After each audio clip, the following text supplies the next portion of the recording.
Hello, good morning. Good morning ish. Yeah, close enough. For You us, are, for us lazy content dirtbags, yeah, it's the morning. you're looking healthy. Oh, thank you. A,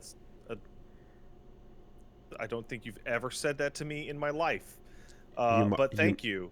you might have fucked with the camera in such a way that I might. it is projecting that Maybe. possibility. The irony, of course, is that I'm like fucking exhausted and burnt out so bad that I'm taking like this next week off. I'm sleepy. Yeah, I'm powering through a breakless weekend Oh, into a continued week. So, you know, the fun doesn't stop. So I know the feeling. to be fair, the reason why you're having a breakless weekend is for the kids. Sure, sure, but it's still breakless. So no rest, no rest.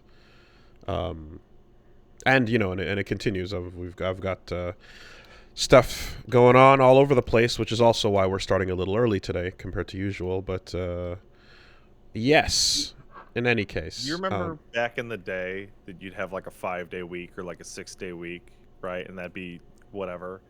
And then whoever'd be in charge of your bullshit would be like, you know, it'd be a good week for you, guy, if you did Tuesday to Sunday, and then you did Monday to Saturday, and you'd lose your fucking mind every single time you saw that bullshit. You're like, are you fucking you 12 days on me, you bitch? But when you're self-employed, yeah, you'll just do it to yourself, you'll just whatever. you'll just do it to yourself. It's kind of wild. Yeah. Yeah, no, the exact same thing, just it being imposed on you versus you choosing to do it. Um, during the Guilty Gear lore weeks in particular, I'm like, this is illegal. Like, Yeah. I'm looking at what I'm doing, what I'm doing to myself. I'm like, this is illegal. This breaks all labor laws. Like, what am I doing? Like, yeah, yeah.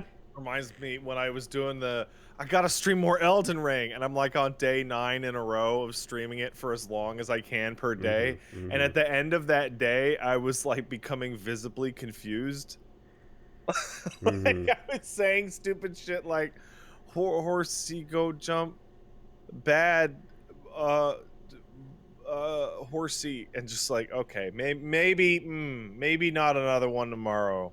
Yeah, no, and so try solving some of the most brutal puzzles possible while that energy is sapped out of you, you know? It's good to see that Baba, like, everybody feels like embarrassed playing Baba because like the solutions are, when written on a page, simple. I'm using air quotes here, but like your brain just fights the the the method so hard that you're It just like, why can't, it presents it was like itself that.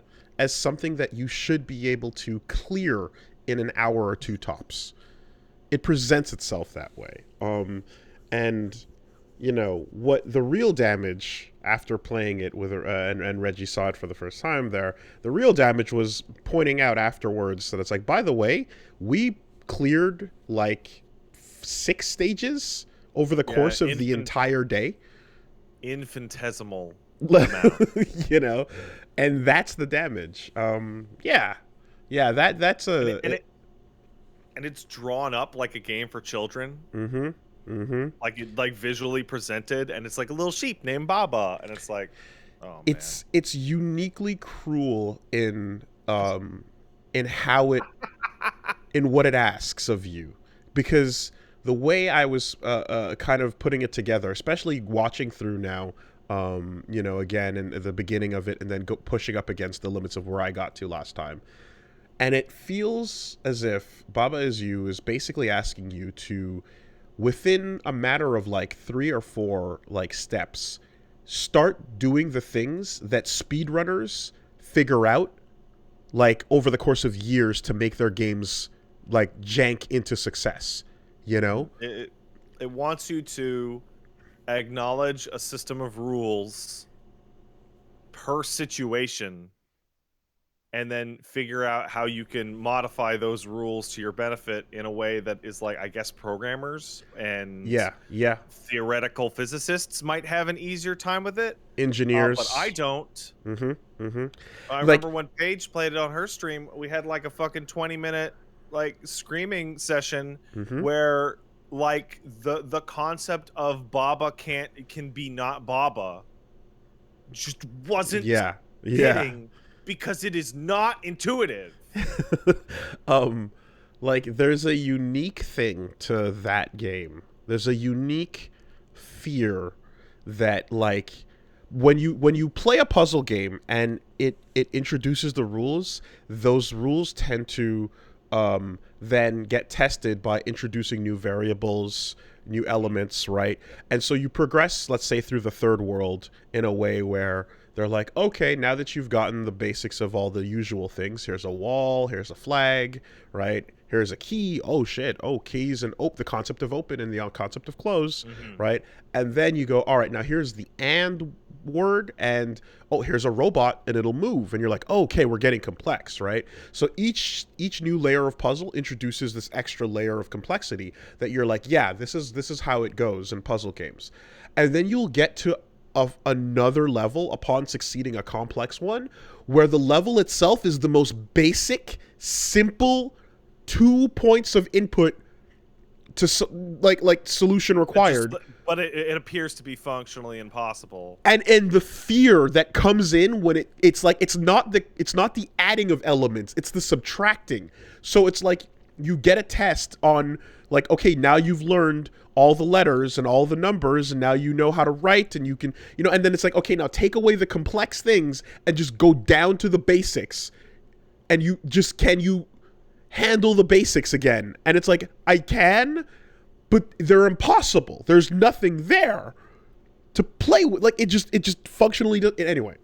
It reminds me, honestly, Wordle is a decent point for this, because it has this situation where the other day, 3-4 days ago, Wordle had a word in which it had only a single vowel, and the single vowel in it was Y. Right. Which is insanely rare in English. So all of a sudden, you've deleted 99.9% of all possible words. And you even get the Y location on green. And then despite the fact that you know the word, you stare at it for like 40 minutes trying every permutation of letters, because none of them sound like words in your head anymore until you get like 4 in. I got that one. It wasn't too bad, because I basically, like, there's a rule that I'm realizing to Wordle that's been pretty clean ever since, but it's like it's always a common word. It's never a really rare weird word. Like, even that one is like that is not super common, but it's never a purple word. You know what I mean? I would never say that null or epoxy are common words. Okay, fair. Epoxy was one that I'm looking at, and it's like, I don't think I've had a person in my life say this word to me out loud. Okay, what I've noticed is, like, there are times when a extremely there are times when a word that is like a borrowed word from another language, for example, would fit in, and I go, there's zero chance it'll be that. Right? Yeah, I get caught all the time, because I'm like, I put in a word that like is a French word that I hear people use in English. Yeah. Like, nope, doesn't and work. It'll never be that. It'll be the one it'll be an English word, and it'll be a word that, like, you've probably read, you know, like somewhere. But yeah, anyway, there's guesses that I have that I'm like, that would fit, but it just strikes me as too uncommon to be used. But admittedly, yeah, there are those examples where you know, those are on the fringes, I'd say. In any case, Baba, though, it was pretty funny, because it's like, okay, So, well, yeah, I guess to go into it, like, I had a week, played some stuff, but in particular, yesterday was a fundraising stream we did for charity, and part of that was playing Baba Is You and experiencing the maximum threshold of anguish possible, and then when self-care was required, switching over to Kirby. Oh yeah, that makes perfect sense. Excellent plan. Worked out great. Very happy with that. And really what it did was it just kind of like it was always fun to it's fun to see, like, Reggie kind of figure that shit out for the first time and whatnot. And then later when I'm like, all right, it's my turn, I'll suffer for a bit, and I'm going through the levels, and like there's this like moment of like, haha, since I was teasing Reggie earlier, the antagonism is gonna turn its head back around on me. Yeah. And it's like, oh shit, here it comes, right? And he's like egging me on. And then it's like, hold on a minute, you don't have the solution either. You don't know what the fuck is, neither of us knows what the fuck is going on. Like, the moment that shell breaks, it's like, okay, no, we're both just struggling here. So it's like, okay, what if, like, even in a situation where I'm sitting there looking at it, and then Reggie's like, I've got some tips, and like, let's like go for like a co-op solve. It's like, no, it's not making it any better, because the game's rules are nothing. They mean nothing. The concept of consistency means nothing to this game. There are no solutions that are like even when there's a solution that is like, hey, we taught you something a couple levels ago, now do it again. Mm-hmm. It's like, do it again, but break it now that we've taught you how to do it. Which is makes you a good tester, certainly. The way you solve puzzles in this game makes you really good at QA. But it's fucking infuriating.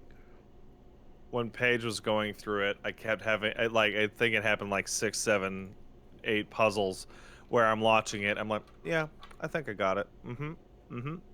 And then she's getting so frustrated. I'm like, well, obviously, all you have to do is this. So she does it, and it doesn't work for shit. And I'm like, oh, I don't know the answer either at all. Yeah. Like, at all. Yeah.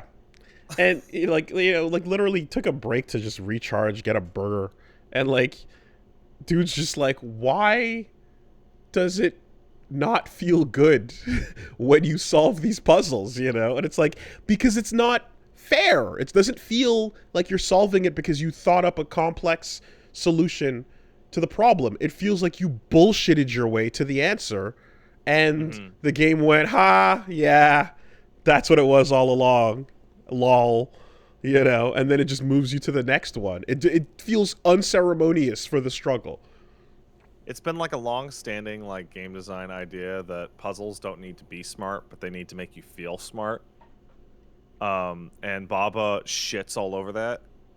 Yeah. Because the puzzles are smart, but they make you feel fucking stupid. They make you feel like a dumbass. Yeah. No, the Annihilator, the long-suffering one yesterday was like, it involved just stuff that like happened incidentally when you were solving other puzzles, but wasn't really to be taken seriously. Like, while you're moving things around, there's some weird interactions sometimes, and you don't register them because why would you? And then you're just like, and then you get into this place where you're like, oh my God, okay, hold on, stop. I have to go back to the beginning again, and I have to go, what rules have I created for consistency that basically the way that human beings survive is to see and learn and internalize, right? What rules are there? If I pour this water out, it's going to spill and go on the tech, and it'll be bad, and then it'll wet everything around me. Like, it's just, this is what happens when you pull. So then you have to stop and go, no, wait, hold on. But have I tested the water to see if it would spill? And then have I tested if I could push the water? Like, maybe, if the water doesn't have the property of wet, then it's not going to be a problem. I would describe Baba Is You as nonsensical, but in the strict terms of the use nonsensical. Usually when people say something's nonsensical, they mean like, I don't get it, or it's a mess or whatever. It's like, no, I mean it in the thing of the experience of understanding Baba is you does not conform to the neat expectations of the five senses, in that if it were a real world equivalent, it would literally make no sense, which is the root of that. And it's like it constantly asks you to internalize a concept and then throw it away immediately after you internalized it, or pull it back out. Yeah. And it's like, nothing in the real world functions like that. If I drop this glass of milk in that part of the house, it's not going to go up if I just label up on it. And obviously game logic and all that, but it's just like you're trying to work through it in a logical perspective, but it wants to, I don't know, it's rules. It's rules. It's programming rules. It is. And that's and the thing is that outside my realm. And then you get into this place where you're like, "Oh my god, there are no rules. There's no rules. The only rule is Baba is you. Nothing else is a rule." It's all, but then it's like, "No. Third examination, there are rules, but they're syntax rules. And you can only, but it's not just syntax rules, but there are syntax rules, for example, where it's like strings, like text must go top to bottom or left to right. That's a rule. No one says that's a rule, but you must discover that's a rule. Furthermore, text can push text, but text doesn't push objects, right? Unless otherwise stated. But the interaction you have with text is not the same as the interaction you have with other objects, unless, of course, text is introduced as a variable. So then you're like, okay, but then now you have a world rule, but even that isn't called into question. Anyway, so it reminds me of Einstein talking about how there's no privileged reference point in space, which was a response to people using the Earth in all of their calculations and basing everything off of that. And it's like, no. The right math and physics will work anywhere, but also velocity is always relative, blah, blah, blah, because it's velocity according to something else, because nothing's actually staying still anywhere ever. And Baba is like, yeah, reality is relative. It's relative to chosen statement. You're not playing as Baba unless you are. The flag is not win unless it is, etc. The only thing that exists is you as an identity. You are the observer. In any case, though, that was nice. And then, well, no, it wasn't, but Kirby was, because that was very soothing to switch over to, and I very much enjoyed that. And I'm looking forward to more Kirby, especially discovering the lore. For example, upon the beginning of that game, getting a little anime OP was very fun. I didn't expect to see that. My issue with that anime OP was that I had seen on Twitter not 2 hours earlier a photo of Kirby's interior shot of that car. Oh, yeah. With him steering the car with his tongue. Yes, the hand is driving, indeed. Which is upsetting. Tell you what, though, what I'm also surprised by is, and this is going to take some real analysis for going forward, Kirby, and this is actually, it's a bit of a relief, but Kirby is not what you thought he was. It's Kirby developed mouthful mode as a side effect of going through the portal. So mouthful mode is a new development. Oh. Specific to the Forgotten Land that we don't know the true nature of, right? But mouthful mode was not a thing prior to this game because that was not amongst Kirby's abilities. So right, okay. They specify that in the lore as you started out, you know. So he's like irradiated or something by the portal, and it gives him something's going on. Something's going on. But you know, freeing it's very nice. You free the Waddle Dees. You enjoy fun in the sun, and check out some of the new powers. Testing out this new 3D adaptation of the game and such. It's a great time, and then you get some happy time in that, and then you switch back to Baba, and that's how you do it, you know. So I'm gonna be going back into that. Yeah, no, I don't. I think just in my own time for now, since the schedule's pretty busy. But The Baba or the Kirby? The Kirby. Oh yeah. And I played a little bit of that Kirby myself. It's nice. yeah, It's not a way that I usually describe games. I usually describe them in like, I don't know, qualitative terms in according to like their specific genre or whatever. But like playing Kirby was nice. mm-hmm. Like it's like, oh yeah. Mm-hmm. I am a little like, I wish I could hurry up the difficulty a little Mm-hmm. bit. Like it's like, I understand it's supposed to be pleasant and relaxing, but it's like, Mm-hmm. it's way down there. And I'm aware that it gets harder in your, what you would call the post game. Mm-hmm. Now, But I it's also like realized a too little that slow. with the relaxing nature of Kirby games is that I think like the feeling that I think that I never got into Animal Crossing, but I think it elicits a similar feeling for like people who are into Animal Crossing. I would say, as somebody who got a little bit in Animal Crossing, it is pretty similar. Yeah, I'm not into Animal Crossing, but like but I like the things you do in Kirby. I like using the powers and just making your way through. So but it's a similar kind of like relaxing thing in contrast to everything else going on in life. If I had to compare Kirby and Animal Crossing's like emotional throughput to like a day-to-day activity, it would be like humming a song you like with your headphones on while you're like trimming your weeds, Sure. or like Yep. gardening or something like that. And Just and like that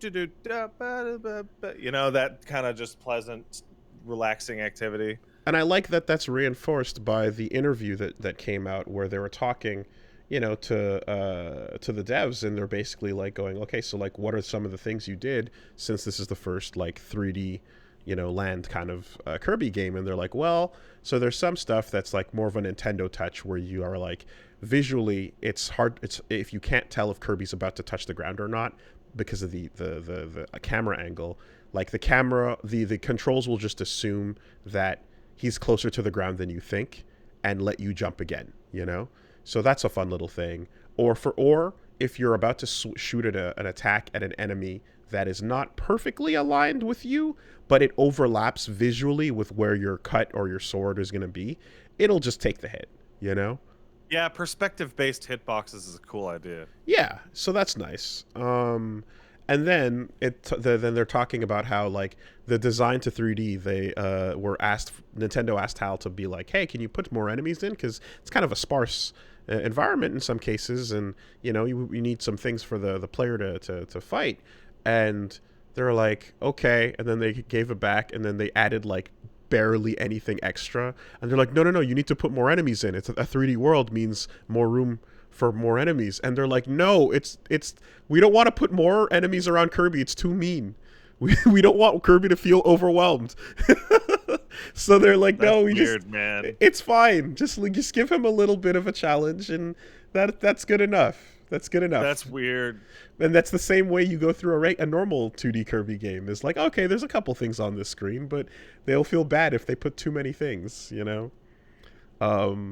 So that feeling of like, wanting to protect Kirby from your own design is like, yeah, that's what I you play this to catch a vibe. Hey, let me ask you, because you would definitely know. It looks like there's 12 powers in this game. Is that a lot or a little? It That's a feels little. like kind of low. Yeah, that's low. And that probably does echo what I was saying about the engine reset. Mm-hmm. Right? The idea that switching to a new system means less time for bringing out just more and more powers and advancing the powers. The thing, though, that I know is that there's different levels to them. So you upgrade them through multiple stages, at least 2 or 3. I've seen three phases of some of them. So that's perhaps where you're going to get some of the depth and the expanding move list out. But They that's are definitely like, I did get some of the upgrades, and the upgrades are great, but they are like more or less like, I mean, the gun, you shoot 2 guns. Yeah. instead of one gun. Yeah. So, and I mentioned it last time too from playing the demo, but like, you know, I'm missing the move list that would appear when you grab any power, pause it, and you get a piece of lore, and then you scroll to the right, and you get like 3 pages of moves per ability. Yeah, that's definitely on the lower end. Any of these games that are like, you know, in an engine that's been established, that they've been working with for a while, you can go to like the arena or the Coliseum and see like the full lineup of powers, and like there's dozens and dozens, you know. So. Oh, I know what's happening here. I don't know why I didn't make the connection the first time you mentioned it. This is Monster Hunter fucking GUXX That to World. to World. That's actually what I said last time. Oh my god! Why didn't I catch that part? I said the engine transfer game where we've got to kind of start from scratch a bit, you know. I guess I didn't think it was gonna. I thought it was gonna be like less extreme. Like, what's your average Kirby power set? Like 50? Maybe not 50, no, but definitely above 20, you know. And if there's something else going on in the game, for example, if you have like a Robobot, then that's gonna have its own combinations too, its own amounts as well.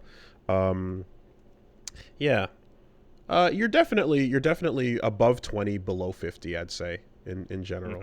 You know, feels like there's a lot. Now the difference between. Can you excuse me? I got somebody at the door. Oh, 1 second.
Right. So yeah, for a relative comparison, Kirby Superstar has 25 copy abilities. Return to Dreamland has 23, and Kirby's Adventure, the original, had 12. Okay, so yeah, that makes sense then. Like, that's the minimum they felt they could hit. And then they threw the upgrades in there as well. And the complexity, of course, like with each one changes too as well, where like in some cases it's almost like you have a 3-in-1 because of all the different things you can do with it. But yeah, good old Kirb.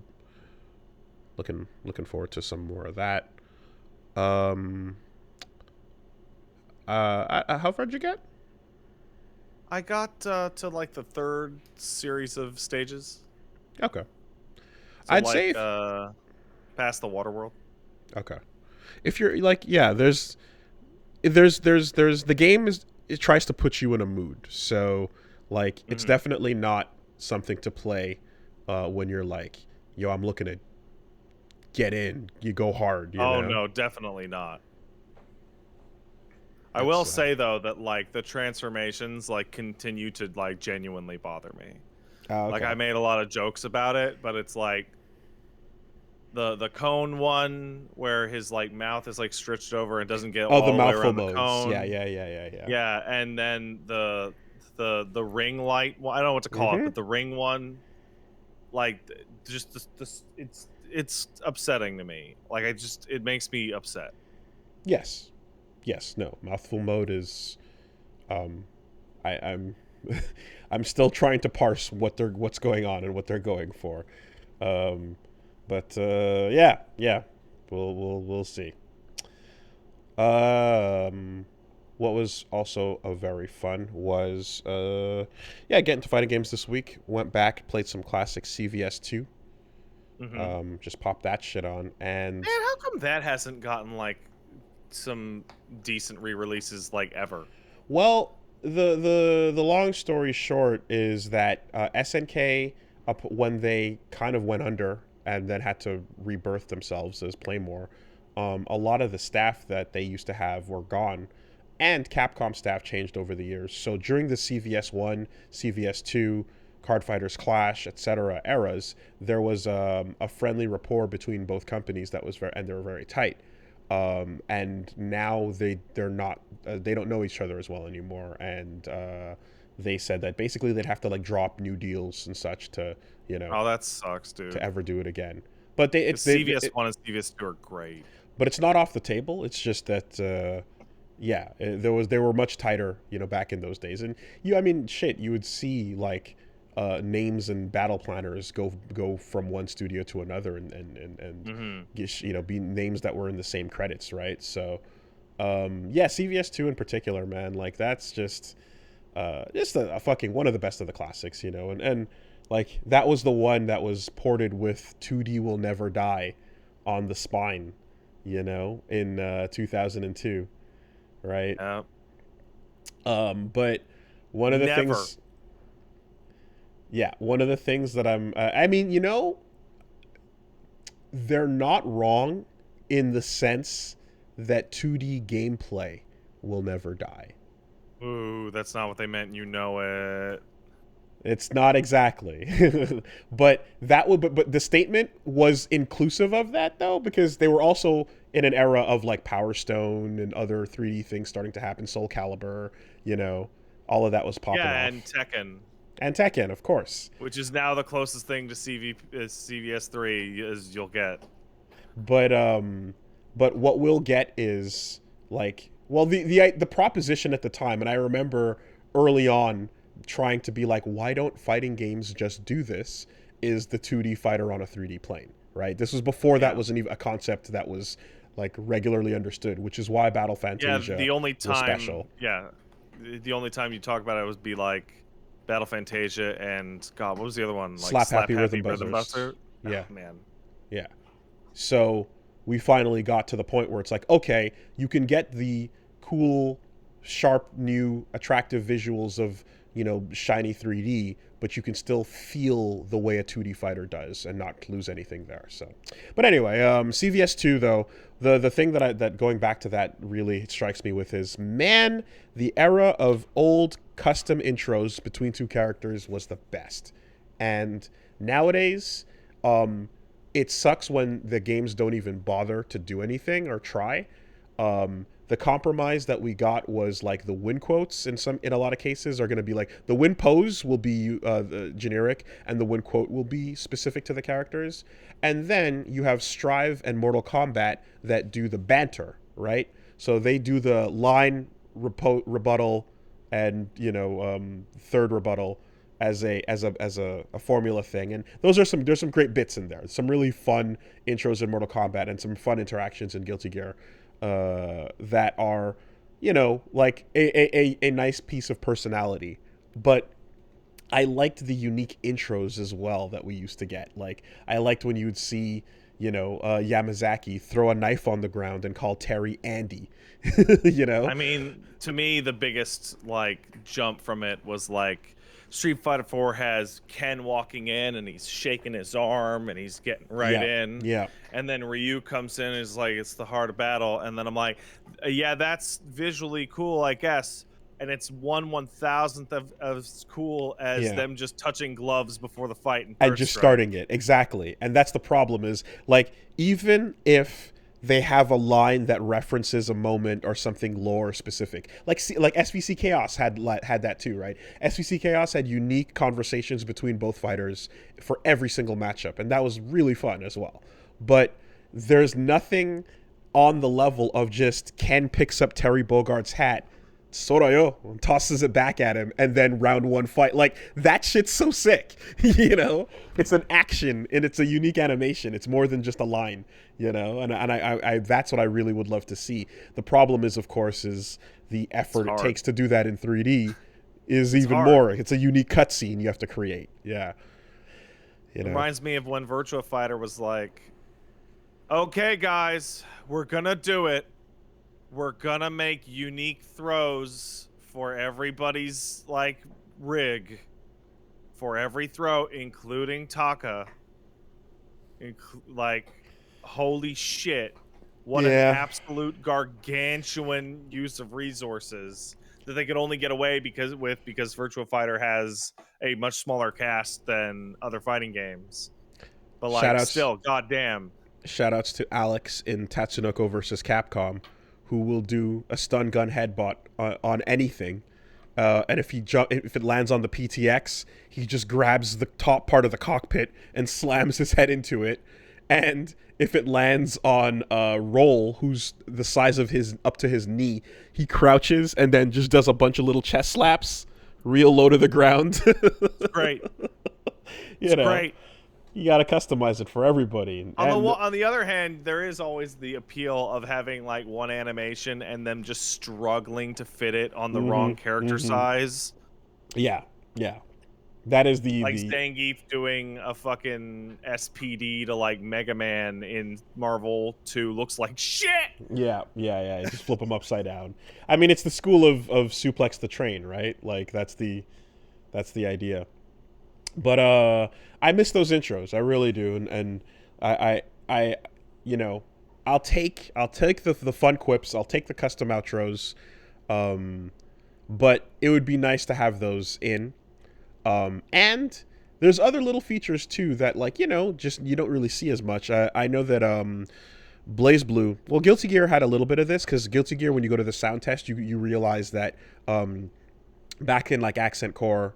And Reload even, they had multiple recording sets for each character, so they would load out an entirely different set of audio for them depending on certain matchups or certain states. You know, Blaze Blue had, like, unique matchup stuff for, like, if Jin is fighting Ragna, then, like, they're gonna say shit to each other while they're doing their moves that are more direct and pointed.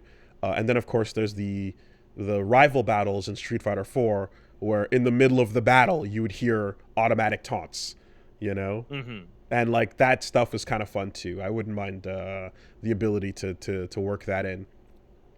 But I just remember with, like, Iori having his level 3 where he grabs you and holds you up. And against certain people, it turns orange for a split second. At Universal. The end. It was always it turns. No, wait, I'm thinking it wrong. I'm thinking that was year to year. Yeah. It was always purple, but in that 1 year in 2003, it goes from purple back to red for just a split second. You know, referencing the family blood before it was corrupted by the Orochi.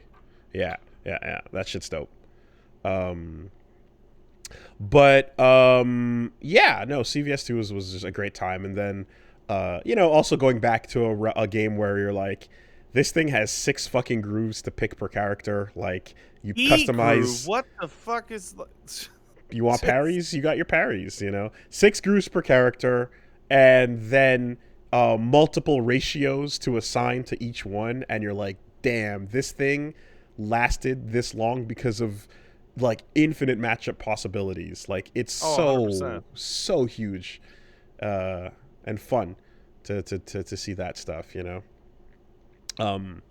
I know we'll not design games to be that way anymore because like I remember part of Street Fighter 4 was like saying we want you to just pick a character. Like I remember there was an ask. It was like, will there be isms? Like the Street Fighter Zero series.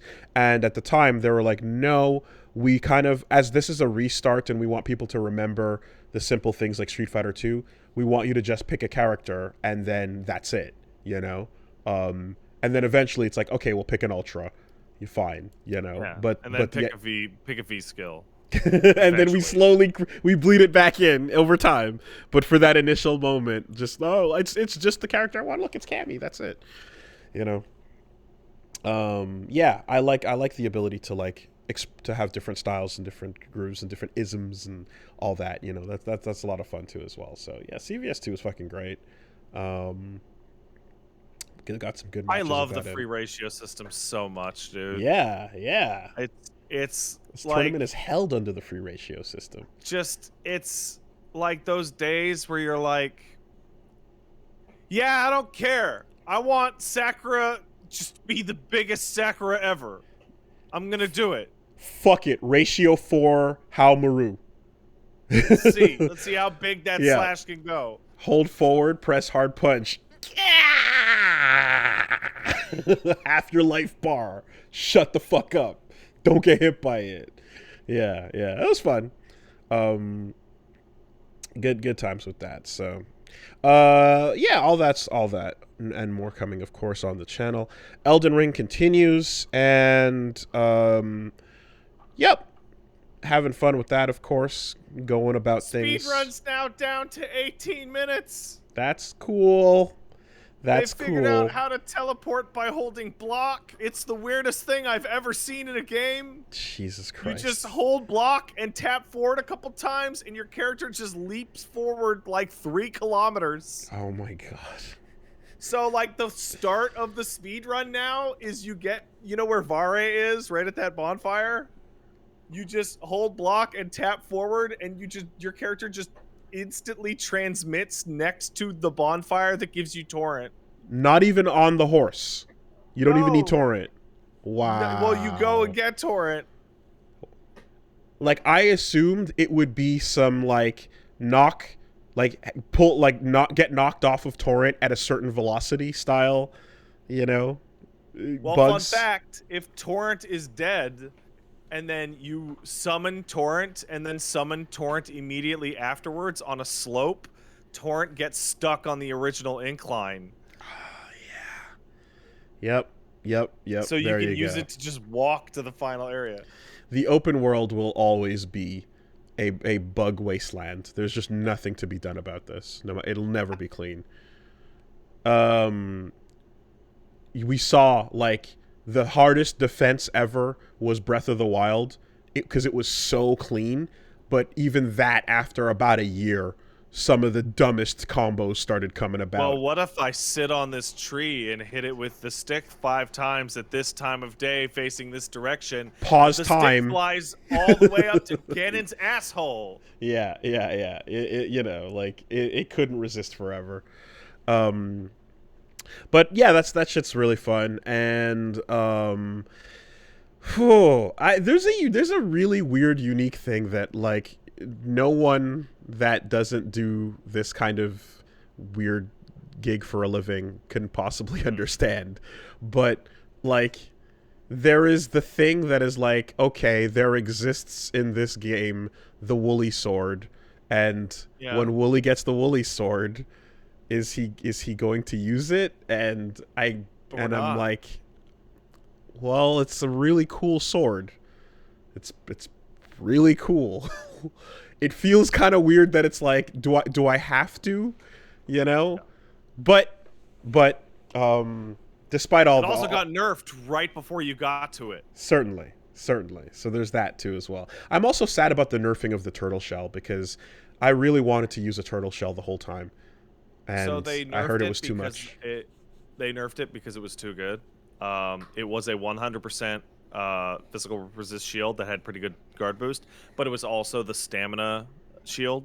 It was the grass crest of the game, and as such, it's like you can't do 100% physical. Then it's better than most other shields. You're supposed to wear it on your back, and that's why it's the turtle shield. Well, you know, I was really happy with its design, and then I was like, oh, it's not 100. Well, anyway, you know. But yes, that I can see that part of it. I would also pray for glamour at some point, but that's never going to happen. Hell, the stitching. Glamour is get your equip load real high. Yeah. The stitch, because they clearly are like, let's not make armor go high variance between each other like the old games. We want it to be closer and tighter together so that fashionable choices can be made. But we're still, and we're even going to put stitching to remove capes, but not change colors. You know. Yeah. But no glamours. Anyway, whatever. We're not gonna have that conversation again. What I will say though is that obviously the moon veil is really cool, and you know, and it's like, yeah, totally. And I happen to be in the middle of like, I wanted to switch off of Bloodhound because it was like it was super cool too, but I do get that feeling of like, oh, you can just hold this the whole time for the whole game. You can totally. Absolutely with that one. And I'm seeing people in ghost form walking by me with it like a bunch, and I'm like, okay, yeah, I don't want to just hold the same thing. We both showed up wearing the same thing. I'm gonna have to go home and change. So I'm definitely like enjoying Saint Trina's, and I'm putting people to sleep. But in the off time, I've been fucking around with the moon veil, and it's pretty cool. Just understand though that like there is something weird about like about a perpetual state of say the thing, Bart. Yeah. Going into these moments that just it keeps going, never every couple seconds say the same, you know, like it's a weird feeling. Just don't, you know, that's all. But I can see after fucking around with it how it's also like a footsie deleter. It's a mob handler. It feels ridiculous even in a PvE context. Yeah, no, it's the anger towards that, because there was a lot of people loved it, but then people hated it just as much, and it's because it has the same moveset as the Uchi, but when you do the unsheath attacks, it goes like 10 feet, and it's just as fast. So in PvP, it's like one of the fastest projectiles you could possibly get out. And I realized good chunk of damage. And like the projectile itself is pretty solid, but if you hit with the blade and the projectile, you get extra damage and you get the poise damage of the sword. So it treats it like an R2, except you have the projectile and you can go for both if you're within range, and it's still worth it anyways. I'm like, that's incredible. That thing was totally ridiculous. It was absolutely absurd because you could hit 2 of the R2s, like the verticals, and it would stagger almost anything. Yeah. And it was like, come on, that's a little invalidating. Like the heavy knights are getting touch crumpled. The damage at all, just the posture. Okay. Yeah, and then bleed on top of that, right? Because it's a katana, yeah. So like, it's funny because in my game right now that I'm just poking away at with an int build, I'm running Moonveil and Frost Uchi, so that I'm doing frost damage and bleed damage, and then I basically just use the projectiles off the Moonveil instead of casting most of the time. Right. Yeah. It's the speed at which it comes out, even with the shorter range, makes it super worth it, you know. And like and the ability to get 2 spells, one that's a wide sweep and one that's a ranged vertical. It's absolutely like a casting ability. Yeah, so you know, I'm fucking around with that, and I think I'll just you know, kind of go through this being a little polyamorous with my weapon choices, you know. Yeah, that's what pretty much everybody does. You can grab your starting weapon and carry it all the way to the end of the game, no problem. Yeah, the thing that it has me though is like when I have one somber smithing stone 6, and it's like, okay, I can't put all of these up to where I want them. I got to pick something at some point, you know. So that's... I mentioned Torrent getting bugged out on inclines earlier. I caught a clip of yours in which a certain bear hugged you So I've killed tons of those bears, but this was the one that was like, I guess, like the intro to it in the boss form, solo in a room. And yeah, it landed its bear hug on me and then proceeded to drop into the sunken place. Would it shock you if I described that as 100% reproducible? Oh, It happened the man. day before you had that happen. It happened to me twice in a row. Post bite? Yeah, it gets the hug and it just goes right through the floor. Man. In that room specifically. In that room. Okay. I've had another AI break at this point. I've had like just Oh, I forgot to tell you. Yeah, I had the tree spirit, the thing you described with the Yeah. explosion and that happened to me. Uh-huh. Okay. So like yeah, there's some high reproducible ones there. I had a crab break on me. And this one's going to be upcoming perhaps tomorrow, I suppose. So a little preview. But okay. I need to confirm or something. You know the death right bird? Yeah. You know its big, I'll just call it the Marks attack because that's what it really looks like. It flies backwards and it does a Marks, like Kirby, the Kirby villain style, wings spread and torpedoes up into the air. Yeah, that one. It's literally just the Kirby attack, right? Yeah. Is that its final attack that then kills itself? No. Okay, well. Oh, then I had that Oh, you had it step on an invisible hitbox and then fall off and die? And it just died, and it had maybe 10% left, maybe 15, and I was like, oh, that's its big death attack. Because the way I was looking at it, it made it seem as if that was its final thing, like a Castlevania boss, and then it just dies, you know? Yeah, no, there's some hitbox shenanigans going on with what I'm gonna assume are zone transitions or something. But like I have seen dragons land on top of hitboxes that are like 30 feet up, and then the hitbox goes away because the hitbox isn't like a real place, and then they just do the fall, the unmoving idle fall, and then they hit the ground or go through the ground and then die. Now the weird thing is that dragons and mounted knights are not. I noticed they didn't have the issues I'm seeing on some of these other bosses because they just hit the bounding of their fight range and then teleport back into another one, you know? So I had, when I fought Agheel and when I fought the Glintstone Dragon, like, I had so many constant issues with them getting stuck vertically on the sides of walls. Okay. I had a fight where Agheel went up the wall, but then I just fought him on the land, and it was awesome. It turned out to be a really cool moment, you know? He backed up so that he was kind of pointing down from that like far cliffside in Agheel Lake. And then I rode Torrent up onto the cliffs behind him. He turned around, and then we're like, oh, I guess we're fighting on land for a bit. It was very cool. But of course, yeah, when he just vanishes and then is a mile in the other direction, de-aggroed. That's fine. You know. That counts. Yeah, so it was very, it's weird because it's like when you put 300 bosses in a game, I suppose some of them are just gonna, do the same. Some of them are gonna have the problems that we ran into in the old Souls games. Was it Dark Lurker who just broke? I think your Dark Lurker, for some reason, I think when it split, its AI. No, it got stuck in the wall. Right, or something. And it just completely broke. And Dark Lurker is a super boss of DS2. Yeah. And it just flat fucking completely broke. I mean, so this is not a new issue. You know, it looks like most of these bugs are actually in regards to like the enemies like meeting the floor. And I guess it makes sense because Elden Rings can't be using the same ideas as like Dark Souls because it's so fucking big compared to usual.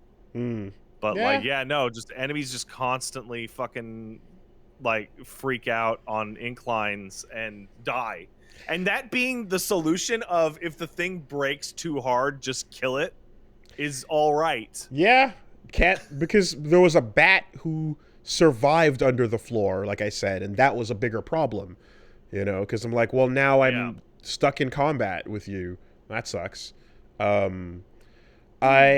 know that an old trick. This is probably like long gone and unused these days with Unreal and such. But back in the day, if you wanted to stop anything from falling out of world, you would just take the ground collision you had in your game, move it down by a couple of in-universe units, and shift it slightly to the side, and then just create a second floor under the first one that if they happen to fall through the first floor, well, the second one will catch them, and then load in both invisibly, and that's how you prevent people from falling out of world.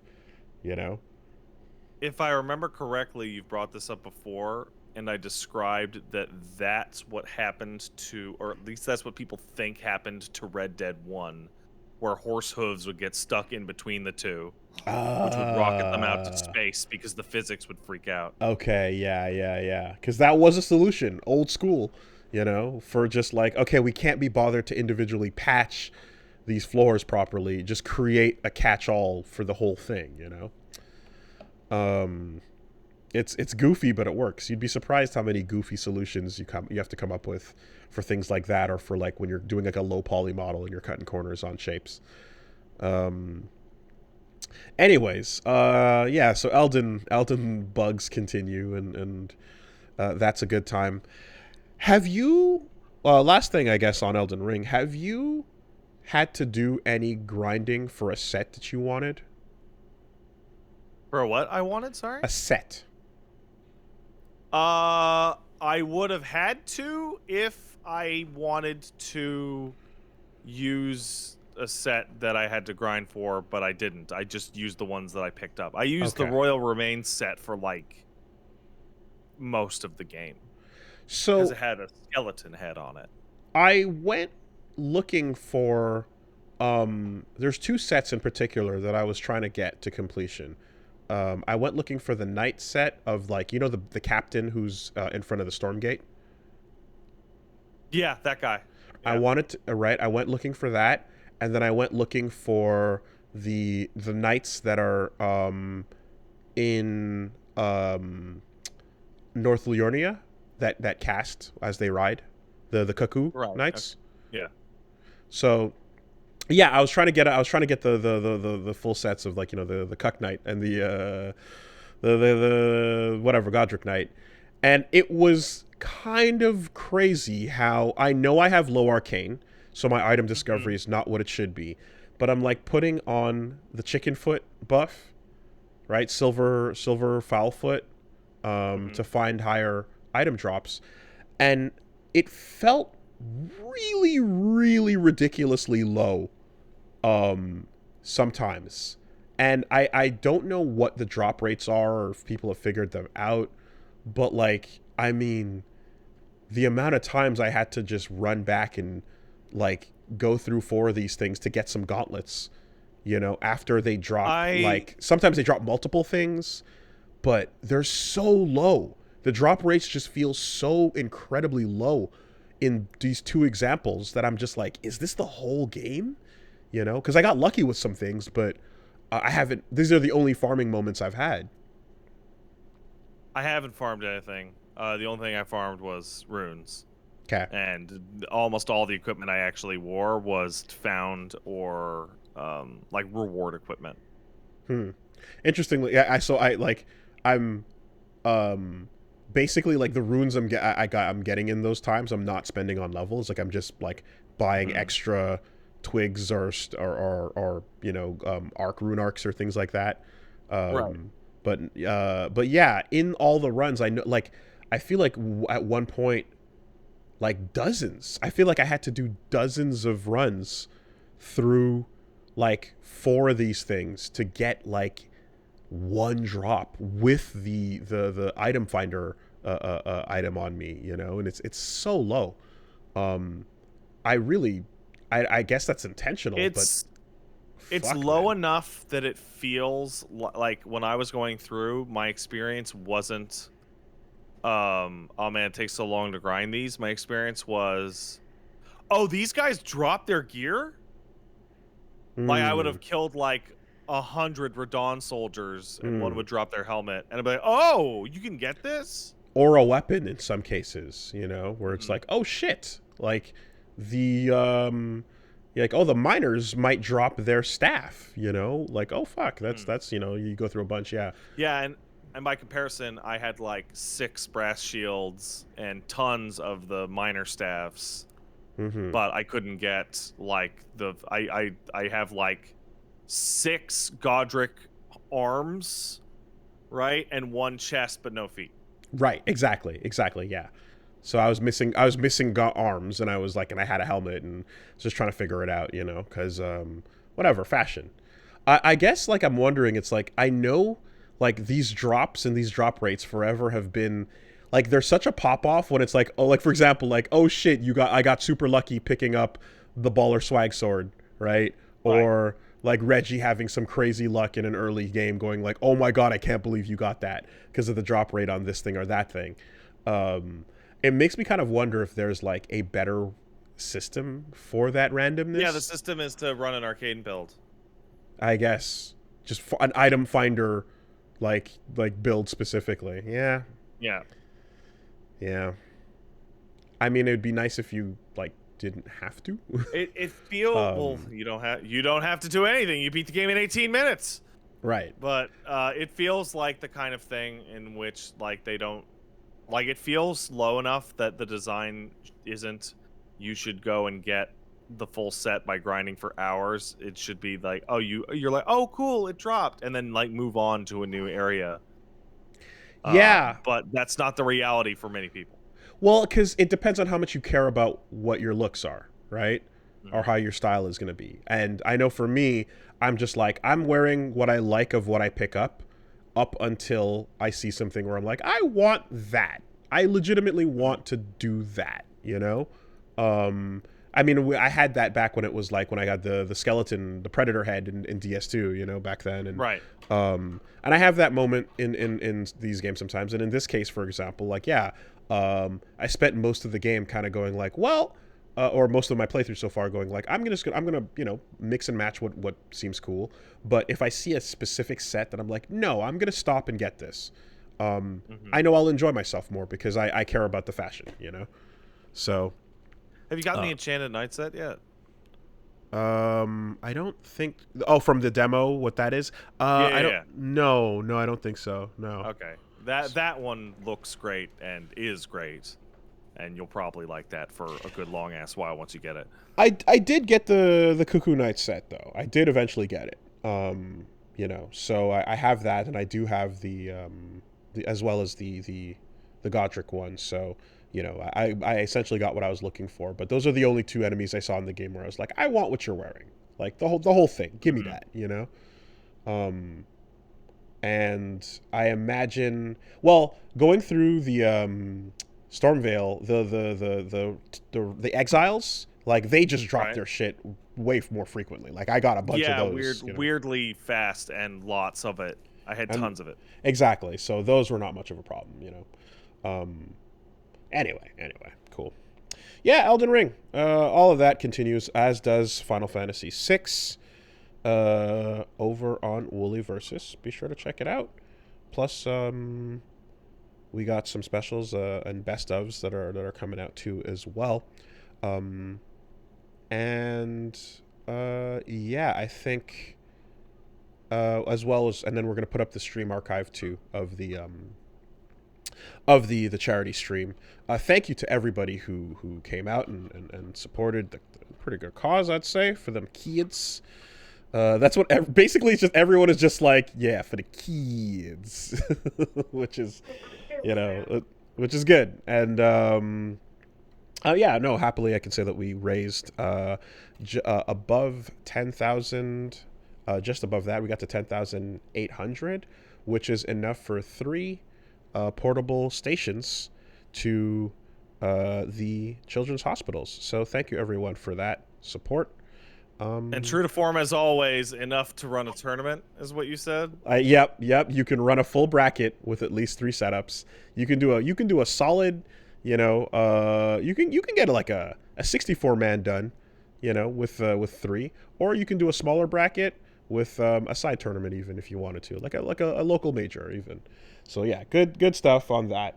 Also, I know I've seen some people were going like that's more than the cost of a console, and it's like, yes, because it includes multiple games, the television, the portable stand to play it on, everything included for it to be a large variety of options and a pretty good monitor that is movable to multiple children's rooms.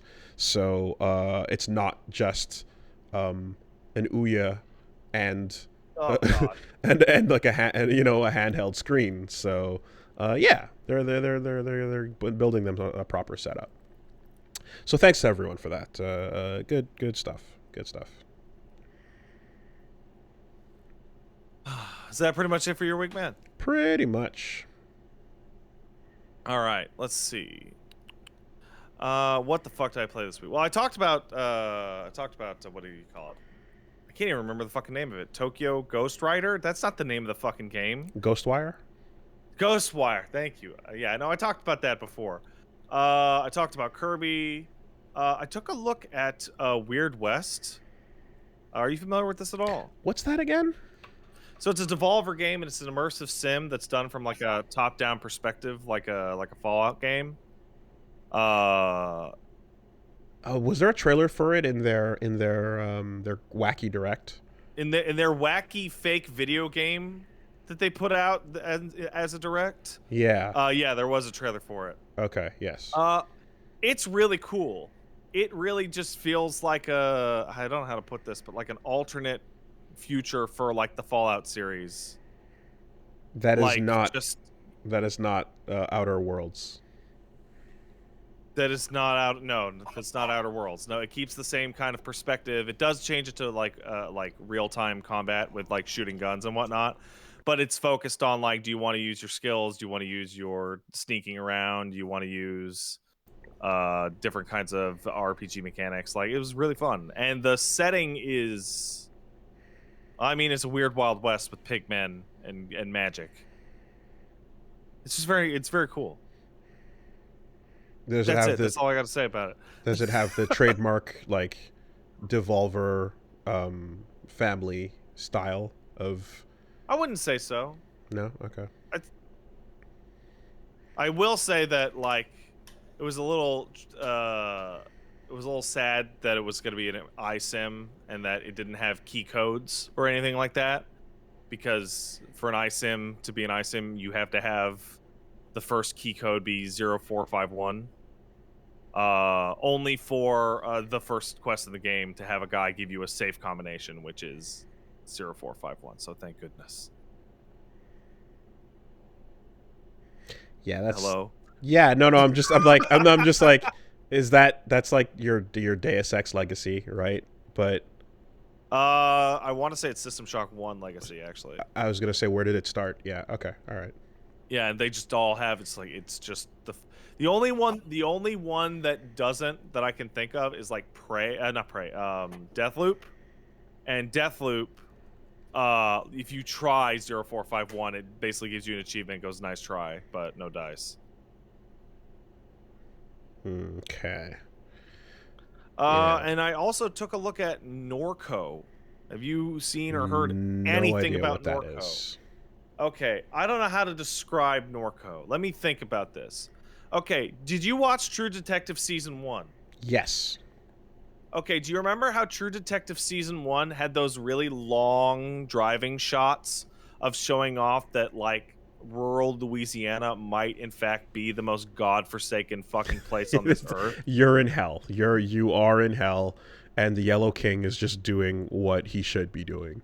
Yeah. Right. So Norco is a sort of what-if future around the Louisiana area in which you go back to town because your ma died and you got to put her affairs in order. But ma was also looking into some weird cyborg shit, and you and your cyborg companion start wandering around town, and the first thing that you gotta do is go down to the gas station, but that fucking prick you used to know just hangs out in the parking lot and shakes people down, and he's just this disgusting balding dude in a wife beater just going, "Oh, your mom died." You beat his ass up so you can buy fuses from this nightmare fucking automated convenience store that has no humans in it. The term I'm seeing described here is Southern Gothic. Yeah, I would call it Southern in this particular case, Southern Cyber Gothic. And it's a point and click adventure, and it has a really, really like dead on style of 1994, complete with optional CRT filter. Ah, nice. And it's just like these.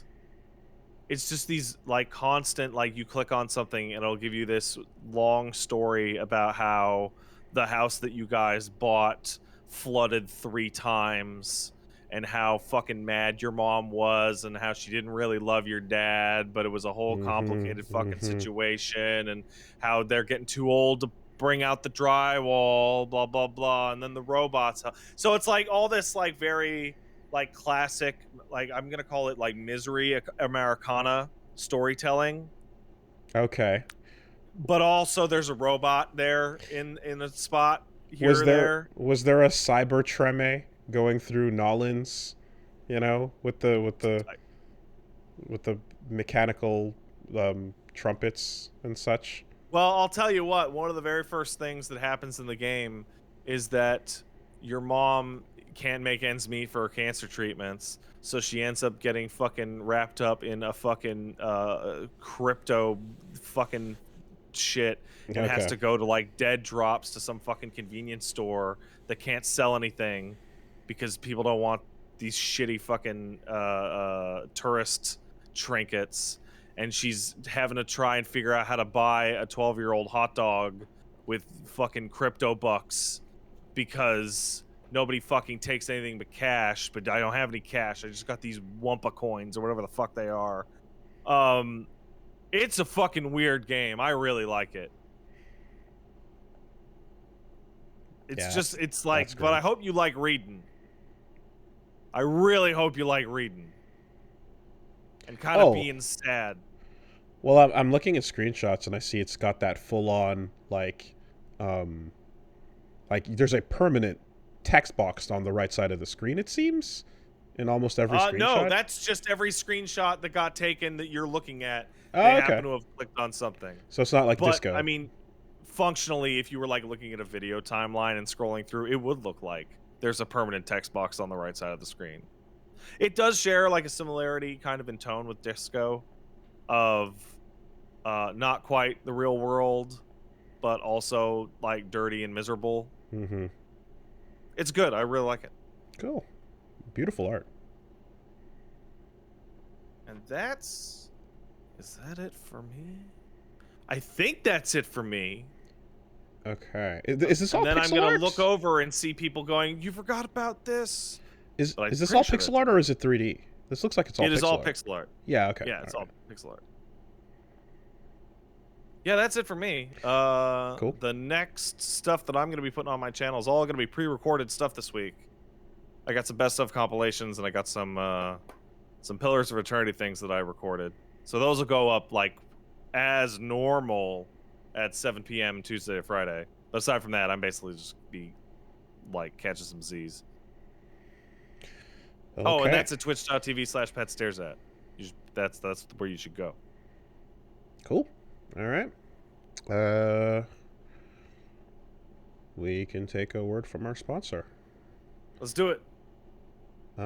This week, the podcast is brought to you by DoorDash, and that is what it is. Food to your door. Weekly reminder that cooking your own meals and trying to for nerds provide yourself some sort of you don't have time, you can't get it done, you want tasty, you want it now, you want it hot, fast, right there, and you want to do very little to get it. You want your favorites. You want the places you haven't been in a while. I want them now. I want to hit a button and the food go in my mouth. Then you get the DoorDash. That's what it's about. You don't have to worry about your own abilities. Just slide through the various selections. Over 300,000 different partners they're working with. That's a lot of places, a lot of restaurants, including your favorites, including the locals, the go-tos. Ordering's easy, and of course, you can just have them drop it right off outside the door if you choose the contactless delivery option. And yeah, you can even get yourself essential items delivered as well. So not just food, but you can also get yourself the little things for the house. Get some toilet paper, get some whatever's going on at your convenience stores. They can get that delivered to you in under an hour as well.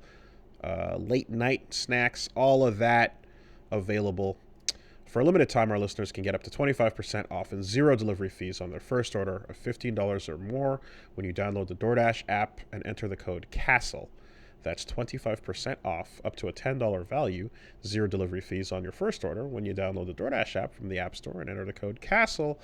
Don't forget code CASTLE for 25% off your first order with DoorDash.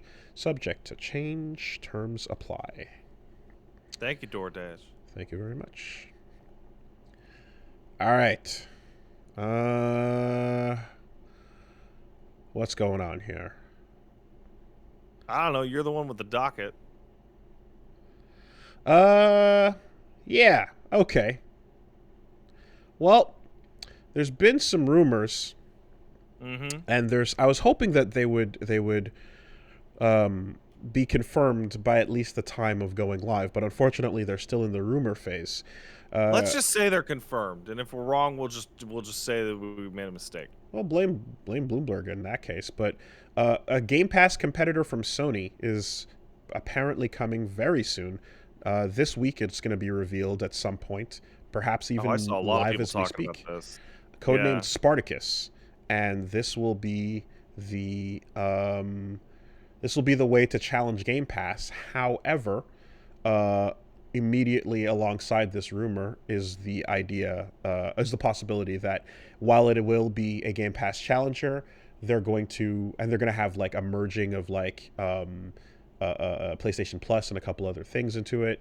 It won't include the biggest titles on day one. Oh, cool! It's useless. Great. So it's essentially, I mean, well, it's not going to be for all the people that Game Pass is for, which is like a lot of people that are trying to get in on what's hot and also, save a buck, right? It's going to be for anybody who's not necessarily trying to stay on the cutting edge of what's coming out and is just for like. Think of all the value you get from a subscription to PlayStation Now. Yeah. I mean, I'll tell you what. For you, for me, and for anyone who's listening to this probably serves very little purpose. For people that are way more casual about it, they might find benefit in the subscription service. That's the conventional wisdom, and I challenge it every time because I feel that the average person who doesn't play video games often enough to really care about the hot new releases don't care enough to sign up for a monthly video game subscription service.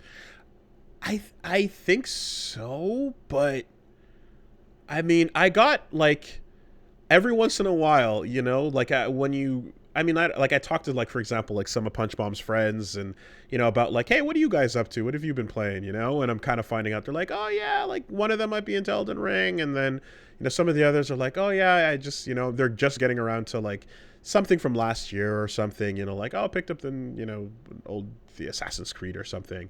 Like there's a group of people that are not on the what's hot this month, but I still have one of these consoles and I want to play something on it. I mean, hell, a bunch of those people also never got a PS5 because you can't fucking get them. Because you can't. You literally cannot get them. But that's it. It just, for people who are playing games the most, who are everyone who's within earshot right now, yeah, this is like not having the big titles up defeats the purpose because the whole point would be that you want to use this service to do the almost like the GameStop rental service where it's the buy the latest, trade it in thing, where it's like it's a rental service at that point, really, and you trade it in, and the bucks go towards whatever the newer thing is within 2 to 3 weeks period. If you can't do that with it, then it's not gonna serve the purpose people that constantly play games would want it for, But again, I do always consider that, like, yeah, there's probably enough people out there that are down to like Netflixify the idea of their games, especially now that that's become the thing, and now that we're quickly heading back to a level of multiple subscription services that rival network television to begin with. So we now basically have what it used to be, except it's it's recreated digitally. Oh, I think there's news about that on the docket later. So, yeah, we'll wait to see what the details are for this and what the price is going to be, But that is what's coming. And yeah, if it doesn't have the latest, then it's definitely not going to be an actual rival to Game Pass because it's not going to be serving the same audiences. Yeah. It's just if it doesn't do the same, like if it's just worse for the same price. Now the question is, of course, like how old will the games be, right? It definitely can't be the PlayStation Plus thing of like last year, for example, or so. But if it's a matter of like 2 months out or something like that, then yeah, it might still work out. Let me just do a quick check to see, but I don't think there's been any other details about it. Of course, what I'm wondering is like if it's combining PS Now and PS Plus and it's going to have multiple tiers, will that affect the ongoing services, or will it just be, built on top of that?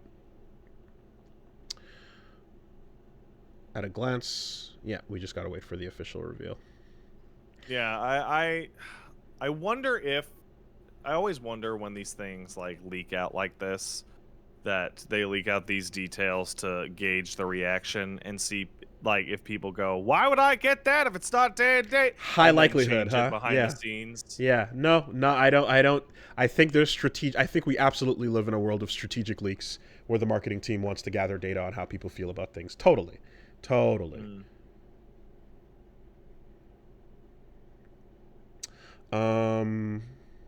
Yeah.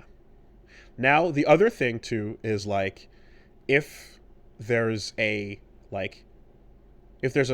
possibility that like they're not going to put out their AAA Sony first party things, but other companies are down to have their things included, then that could make it better as well, providing it's an opt-in basis.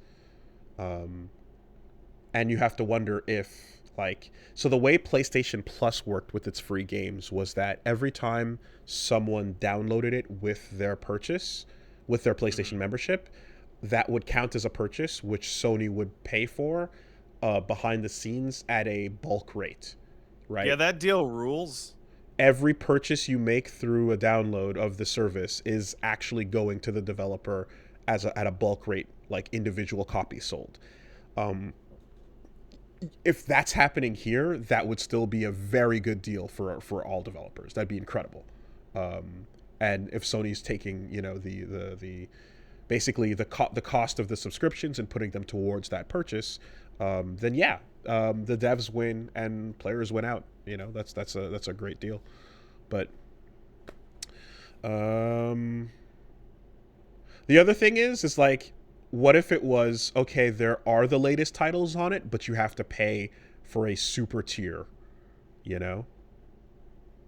at a certain point where you're going above the $10 per month range. Then it's still just a worse thing compared to Game Pass. If you're playing, yeah, if you're directly playing like that amount of new games per year, like you can it can pay for itself in those purchases. But again, Mhm. their real point is what can you get if you were to do this with Game Pass instead, and the exclusives and the shit that's not on Xbox is going to be what your biggest selling point would be. Anyway, so more about that. Later, maybe. Maybe. It is real. All right, other things going down. Subscription services are not. That's not the only thing going on because yeah, Rockstar is like, we too would like to gasify uh, Our our. already existing gas. So let's get a reveal going for GTA Plus, a membership program for GTA Online, and this is console only. Now, as someone who is not, I'm always surprised to hear about how active the GTA Online communities continue to be after all this time. I can't see a single person liking what this deal is giving and thinking that it's worth it. Oh, you're nuts. Oh, you're nuts. Really? Because Oh, the yeah. reception I'm seeing is like, what the fuck? Yeah, from savvy consumers that you'll see on Twitter. Okay. Fair. Compared to, Fine. like, I'm thinking of, like, the 55-year-old grandma that drove our Uber the last time I was in the States, ranting and raving about how much she plays the GTA Online. Okay, so GTA Plus members are going to be able to sign up, and you're going to get, with your GTA Plus membership, 500,000 GTA bucks Ugh. delivered automatically. And then um, some a principal devastate Mm-hmm. um, auto shop located somewhere that introduces gameplay updates, car meet memberships. Yacht owners can upgrade their yacht. Oh man, who cares? Like, Like every just single in world person I've seen stuff. that knows what this shit is goes, it's a fucking total ripoff. It's bullshit. And then RP stuff as well, I see at the bottom of this list. But Man, I have never felt. So you remember that time we didn't know what fucking Gmod was? Do you remember yeah, that? You remember yeah, how yeah. that you felt about that? Out of touch, weird. I've never felt more out of touch, even including that moment, than when I discovered like what most people are doing playing Grand Theft Auto Online, and they're doing like The role playing. super long form role play That's the about just thing. But that driving around or being cops. Like so it's that's so what fucking weird. that's what I was talking about. Is like, I had no idea that there was this giant role playing community that was existing, and that, like, not only that, but they stream like different major like events where people, like, either some servers are strict about whether or not you can, like, joke around and break character, and others are, like, more loose. But these are all like huge communities, and it seems like it's, looking at the fact that that shit is included on the list of what you get with this membership. They're basically just going, there's a secondary market here of people that are, like, into the RP scene. How can we get a couple more from them? Yeah. Man, I don't understand that shit at all. Like, I It's popped into like a bunch of streams of people doing it, and they were like standing around pretending to sell fake drugs to each other, and I'm like, oh my god, what is the fuck am I watching?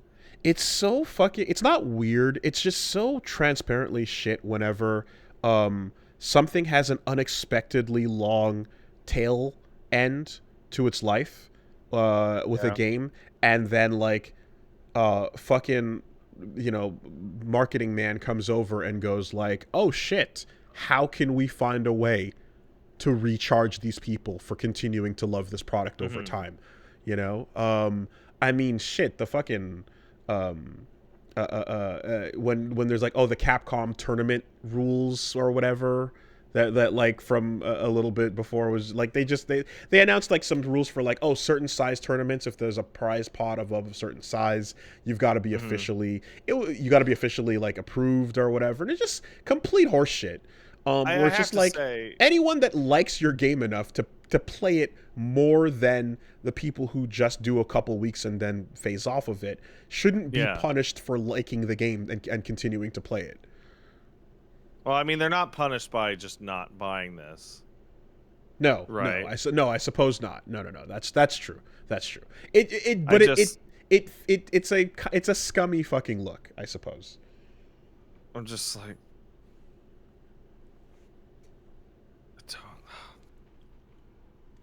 yeah, Rockstar to make the Grand Theft Auto, and then you know what's interesting to me is they wanted to do this with Red Dead, but Red Dead Online is like fucking 1% as popular as GTA Online.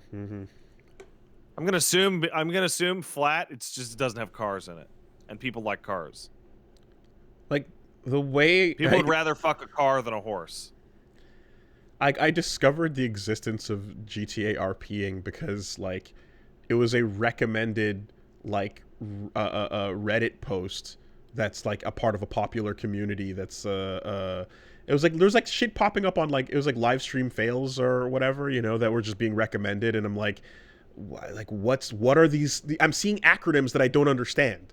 You know, there was like I want to say we talked about this perhaps a month or two ago, where I was just like, what the fuck are these acronyms even? What are you describing? And it's like it's describing the type of server, and like when you join this type of RP, you must stay in character and you must do things that are only in the job of what the role you're playing as, and you can be penalized for breaking it. And I don't know, man. Like, my history with this stuff is being 10 years old and hopping into fucking TF2 or Day of Defeat servers or World of Warcraft servers or whatever that were RP servers, and just immediately being the absolute biggest immersion annihilating fucking shithead that existed until they banned me. That's fun in an RP context. But I don't get it. Yep. I don't get it. There you go. Membership program. Just don't get it.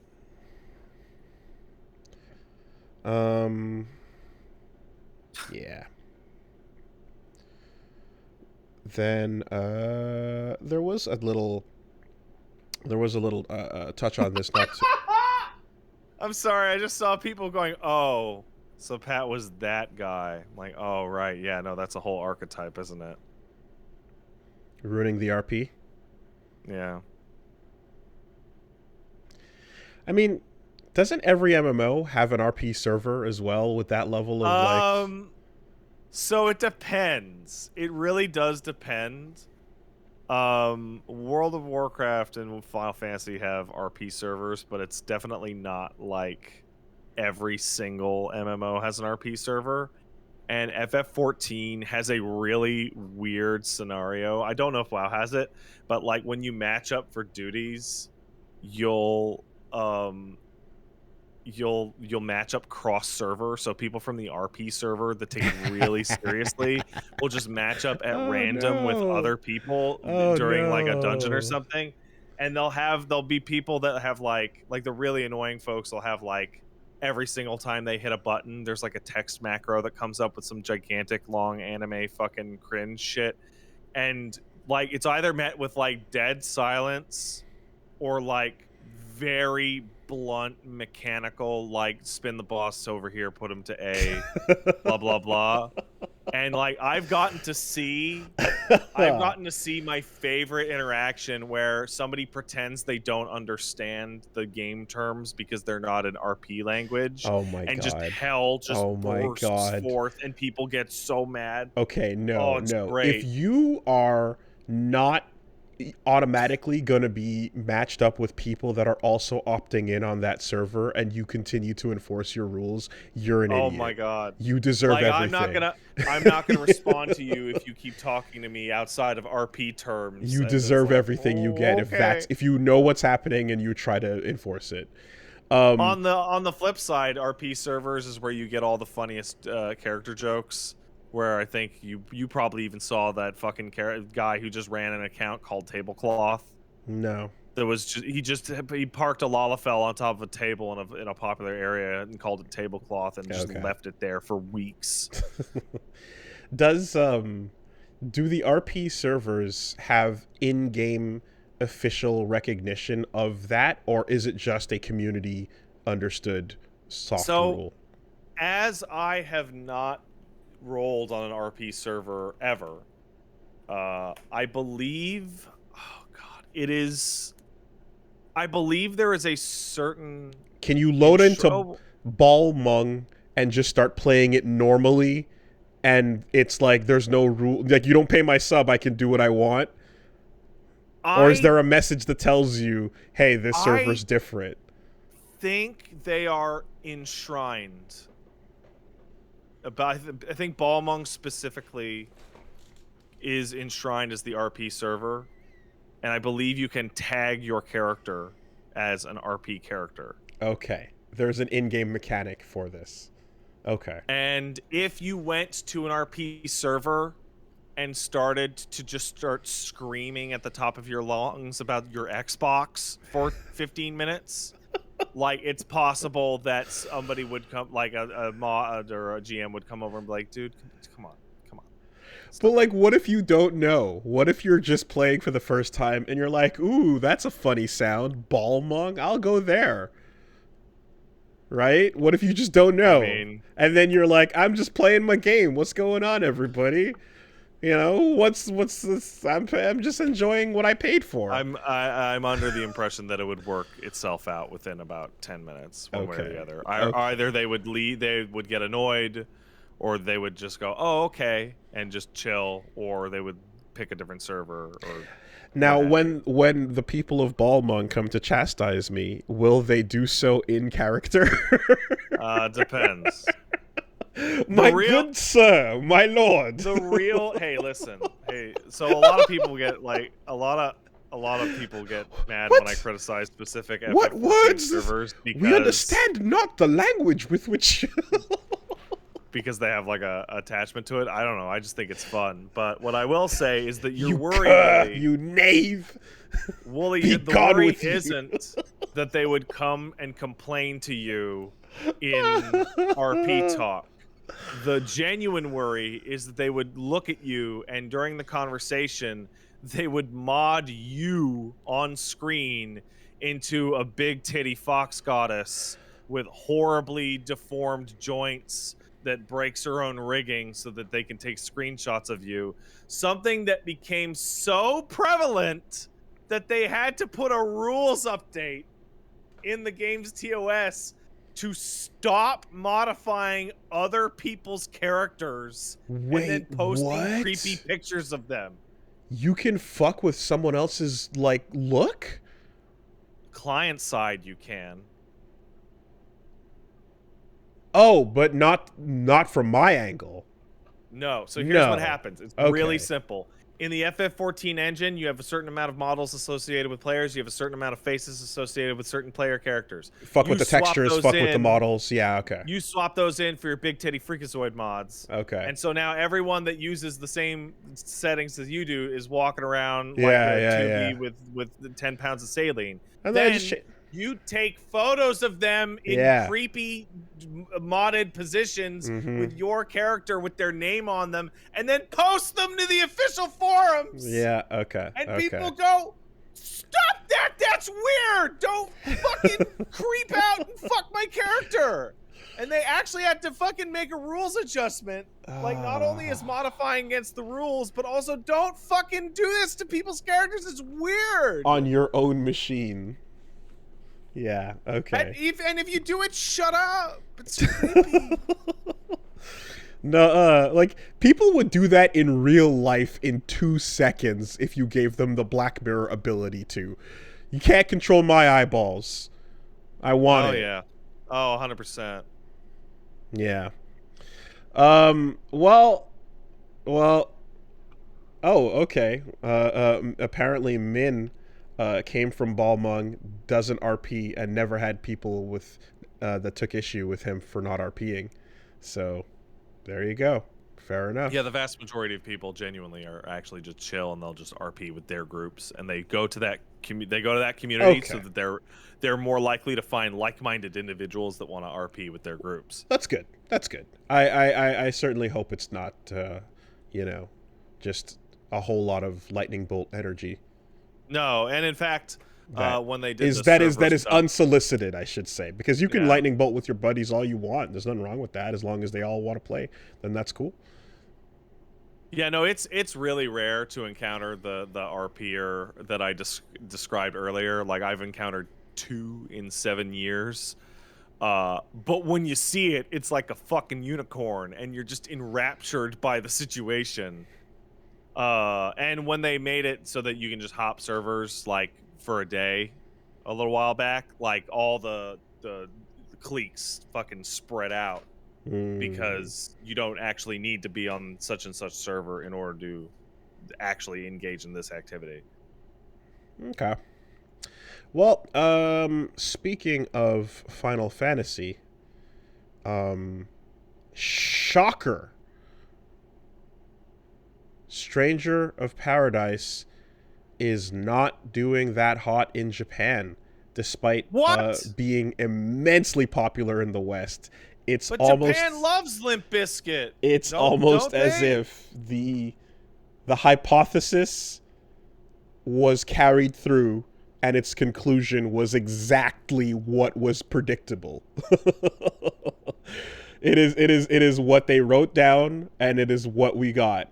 It is the 4th lowest launch for a Final Fantasy spin-off in Japan ever, and it is performing worse than even Neo performed at launch, either of them in Japan as well. So Team Ninja standards are also usually far above the way this is doing. I think what's wild though is that when you look at these results, like when you look at Japanese sales charts, like everything's low. Like everything's way low. Like it's crazy. Like I think the Stranger Paradise, I might be wrong, but I think it was like 48,000 or something like that. Yep, exactly. Like that wouldn't even fucking chart on like a North American or European chart. So the Like it's comparison wild. point for Final Fantasy spin-offs is Tactics at 600K, you know? Wait, tactics? Yeah. Like one? Yeah. That was 20 years 641,000. ago. Yeah. Yeah. Like So, you know. Yeah. that's not a fair comparison. But that's the top of the list of Final Fantasy spin-offs. Wait, you said it's the 4th most popular spinoff? Yeah. Fourth Okay, what's lowest. the 2, 3? Fourth lowest. It's 4th low. Oh, okay. 4th lowest. Oh, what's the lowest? Is it on there? Unmentioned, but nope, I don't. Nope, it's not there. Oh. But basically, low for that metric, low for the metric compared to Neo as well. So, you know, there's an operating theory here. Oh, here we go. Okay, I got the list. So, top of it in terms of launch sales, Final Fantasy Tactics, with 6,500,000. Dissidia coming in second, and Type 0 coming in third. And then towards the bottom of the list, Stranger of Paradise, FF Fables, Chocobo's Dungeon, Crystal Chronicles, and Chocobo Tales as the absolute bottom. What the fuck is Chocobo Tales? Final Fantasy Fables. Okay, sure, whatever. DS game. Well, that sucks because it's being listed amongst games that I'm like, I don't know what that is. Poor Uh, Stranger of Paradise. yeah. I mean, going down this like, and it's that list is specifically that's like it's number 25 out of 28. So, Crisis Core coming in at 4th. You want to guess what's Core's a 5th? good game. Except for the parts of that game that's really bad. There's Wanna like guess? half of it. Want to guess what's 5th? I can't even keep the number of Final Fantasy spin-offs in my fucking head. Dirge, bro. Shut up. Get out. Yep. Shut up. Go to hell. All right. Well, Hey, Wooly, I think we're at the end of the story. I hate to be so stop and go, but I gotta help someone take some heavy-ass groceries out of the car. So I'll be back in just a minute. BRB.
Okie doke.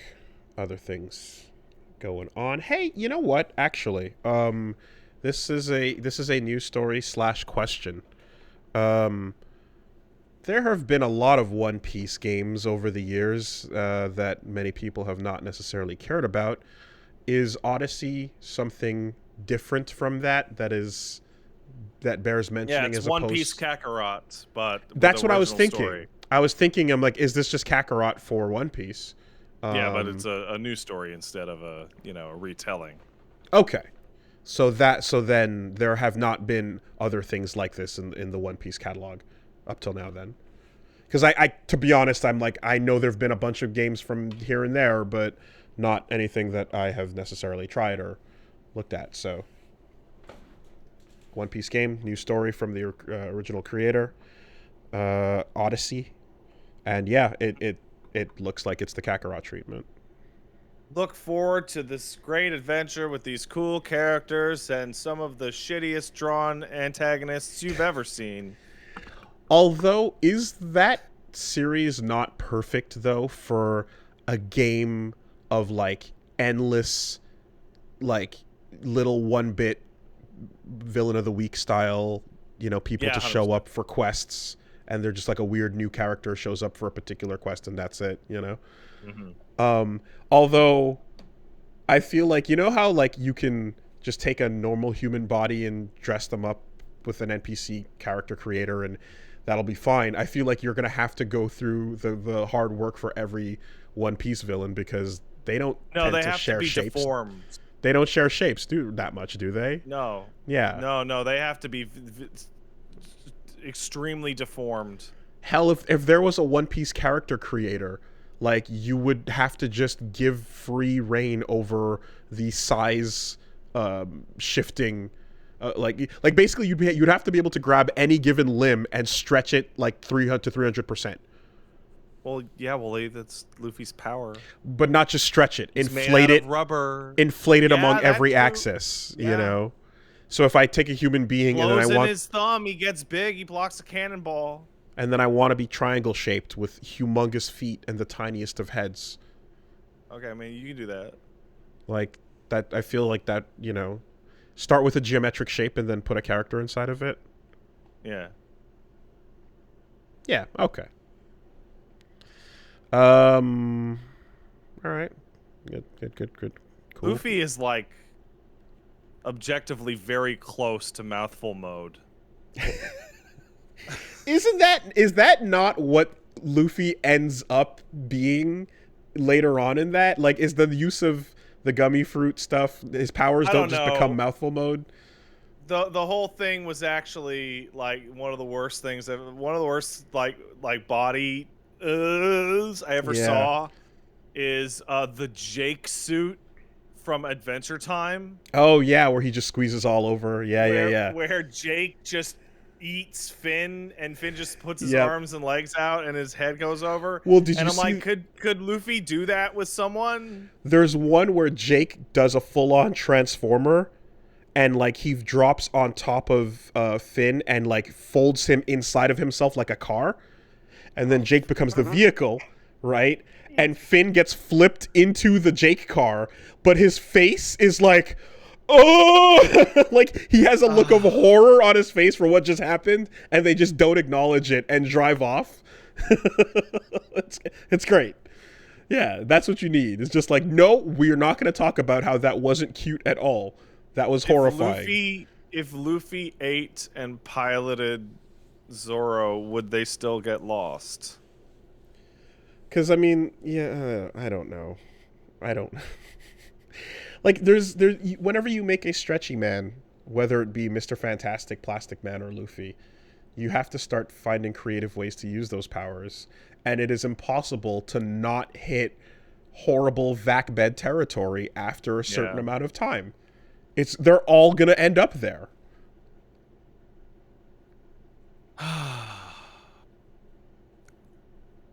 Well, anyway. But yeah, hey, One Piece fans, you're gonna get a new One Piece game. It looks like it might be a good one. Apparently, One Piece games are like pretty bad overall. I guess that's why you don't hear about them that often. there was also a just quick heads up about a pretty dope looking Kickstarter that just dropped. Once again, with all Kickstarters, be sure to check at your own discretion and see if you think it's up your alley. Speaking of, you hear Ghost Song got an update? Oh God. Oh man. Yeah, apparently so. Publisher update or something like that. I don't know. I didn't even bother to look. All I saw is that people were talking about it again. The oldest $5 in my pocket. God damn, dude. Anyway, so this game is called Meifumado, and it looks like 2D Sekiro, essentially. You know 2D Souls games? Like, this is doing a 2D Souls game, but going Sekiro style with it. Oh, I love this animation style. Yeah, looks pretty dope. Reminds me of like the Genesis or like Prince of Persia or something like that. Absolutely. And I like as well the just really clean pixel art. I remember when we were seeing lots of games coming along in the style, Death's Gambit and that other one. But this has some pretty slick combat options. It seems like you got some good defensive movements, good quick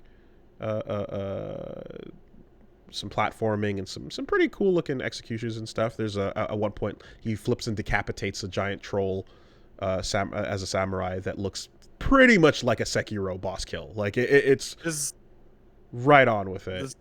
This is fascinating because it's done in a really old style, but there's way too many frames of animation. It's like high animation frame rate in detailing. So yeah, pretty much just looks like a really solid game. It's already right next to close to hitting its goal. Meifumado, it's at 47,000 Canadian out of 49,000. And it's got 66 hours to go. So they're fairly close. It can be done, but under 3 days left. So just wanted to say, check this out, take a look, and if it's up your alley, give them some support. Because, I mean, shit, what they're showing so far looks like they got most of the game, or a whole lot of it already done, and, like, they're showing off, what you're putting your money into, which is, this is the amount of game I like seeing already made to feel comfortable supporting, Yeah, the issue with old Kickstarter was that the amount of game they had to show that was made was nothing. So, and at some point they changed it to be like, no, there has to be at least something. At least something before you're allowed on the platform. To which some creators said, well, fine, I'll go to other platforms with my nothing. And you're like, Instead of making something, your decision is to just take it elsewhere.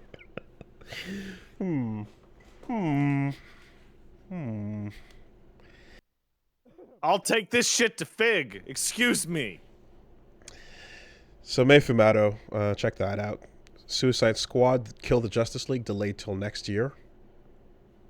We'll talk more about that when it starts to show up. But it's so far away now. And from the creators of Bloodborne PSX comes BloodborneKart, which has already gone off the rails. Have you seen this? I've seen a little. I've seen the preview tweets. So shout outs to Lilith, aka Botster, who made Bloodborne PSX. I mean, I did the full LP on the channel, and she crushed it. It's one of the best demakes of a thing ever. And having full fun with that engine, you can also see she was up to co-op modes and other weird little fun things, and it all comes together into another announcement for BloodborneKart. The intro trailer is the Akira walk up to the bike with the angle, and I'm like, good shit. That's a good start. I like the look of this. Yeah, I'm down. Just So doing laps around the Orphan of Cos Beach.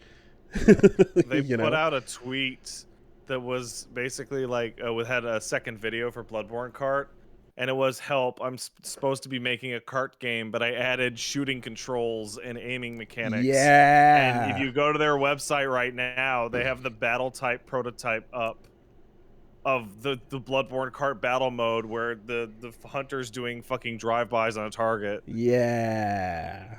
That's the good shit right there. Man, oh my god. How fucking sick. Like, and I think like the fun just comes out immediately in concept, right? So Oh yeah, Mikolash is just 100%. on foot. Mikolash is just on foot, and you got to keep up with that fucker. You know, um, I can't wait to see what that cast looks like and what they will all be respectively driving. Um, yeah, no. Give it to me now.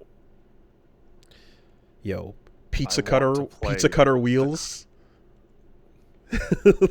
Pizza cutter wheels, man.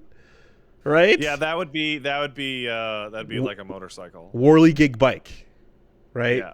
That's the design. Like, there's so much fun to have with that. Oh yeah, 100%. I'm very much looking, and like when you do Bloodborne, German's just in the wheelchair with rockets on it. oh, of course, German is unstoppable in the chair. The chair is tricked the fuck out. That chair is just boosting blood all over the place. Yeah, man. Hell yeah. Gascoigne riding a big music box, you know, with wheels on it. I feel like the fun can shine in a because it's not about the faithful remake or the demake a redesign now. It's just fan service for all the shit we love, and you can go wild with it because it's already a funny concept to begin with, you know. I wonder if there'll be any of the Beast characters that don't have a cart. They just run around on their own. Like Amelia just runs. Yeah, Because she's so big. definitely could. Rom is a vehicle, just like skittering around and drifting. Yeah, man. I can't wait. There's so much fun stuff to do there with the cast of selectable vehicles and characters, and of course knowing that she's already put in like above and beyond the expected level of work into like for the first project. This is going to be another example of that, you know. So go check out Lilith on Twitter to see her work on BloodborneKart.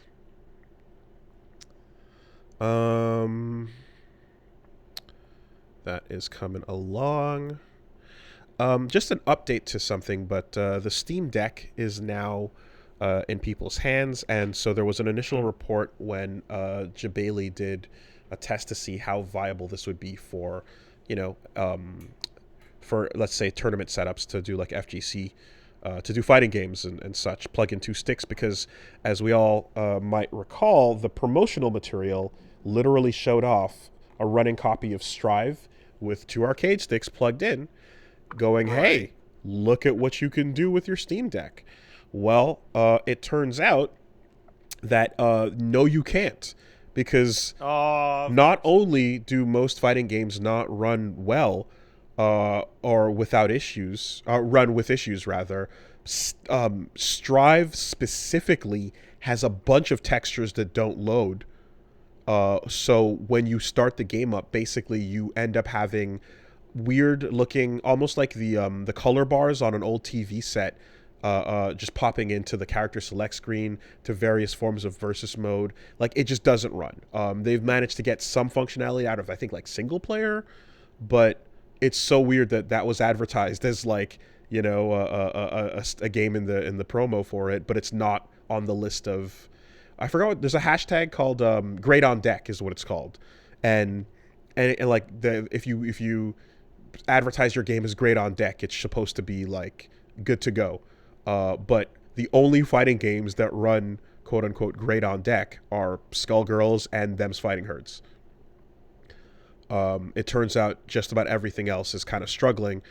And I think someone explained that the reason why is because they were made, those two specifically were made engine-wise to function natively on Linux, whereas a lot of other games that use Unreal don't. Right. But in the end, anyone who was hoping that this could be a solution to, getting PC setups or something easy to do PC tournaments on, it's just not there yet.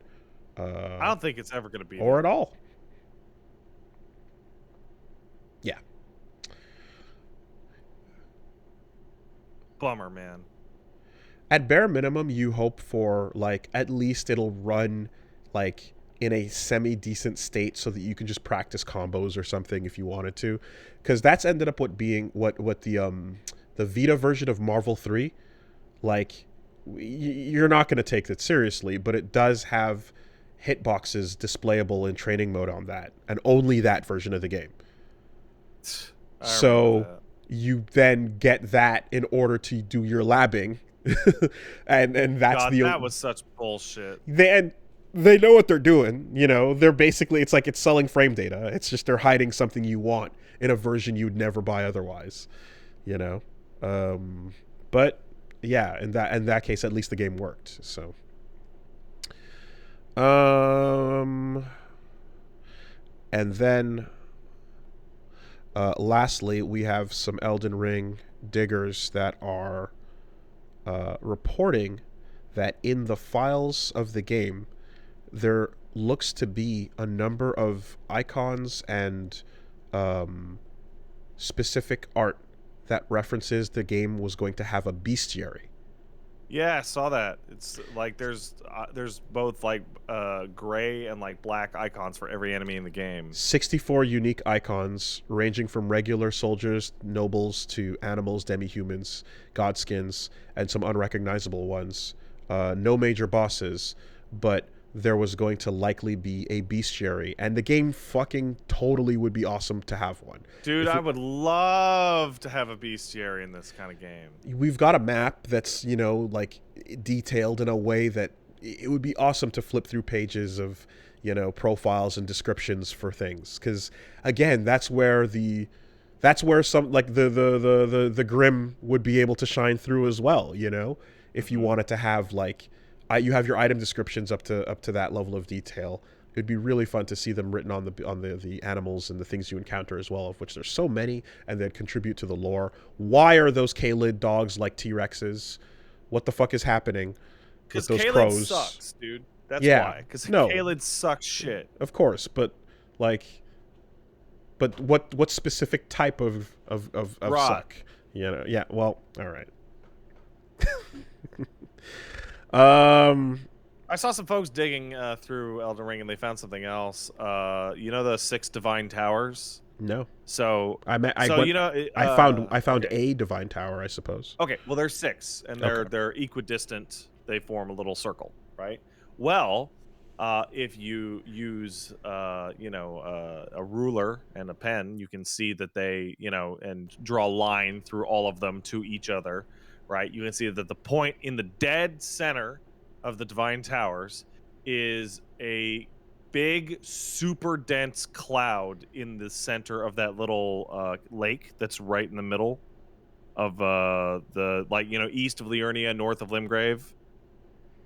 The middle of the map. East of Liurnia, north of Limgrave. When you're in Limgrave and you look north and you see the Erd Tree? Yeah. And it's all water? Sure. The map has not uncovered for me to the east of Limgrave, to the east of Liurnia yet. I'm not there yet. Well, regardless, when you're in Limgrave and you look north, you see the Erd Tree, right? Sure.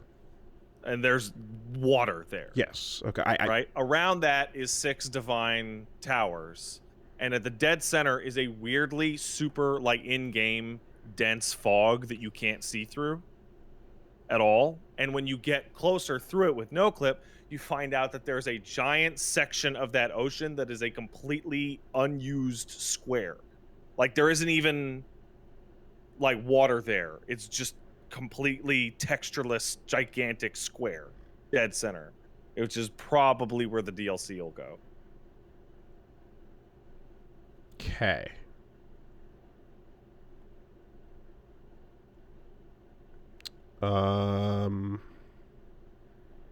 Yeah.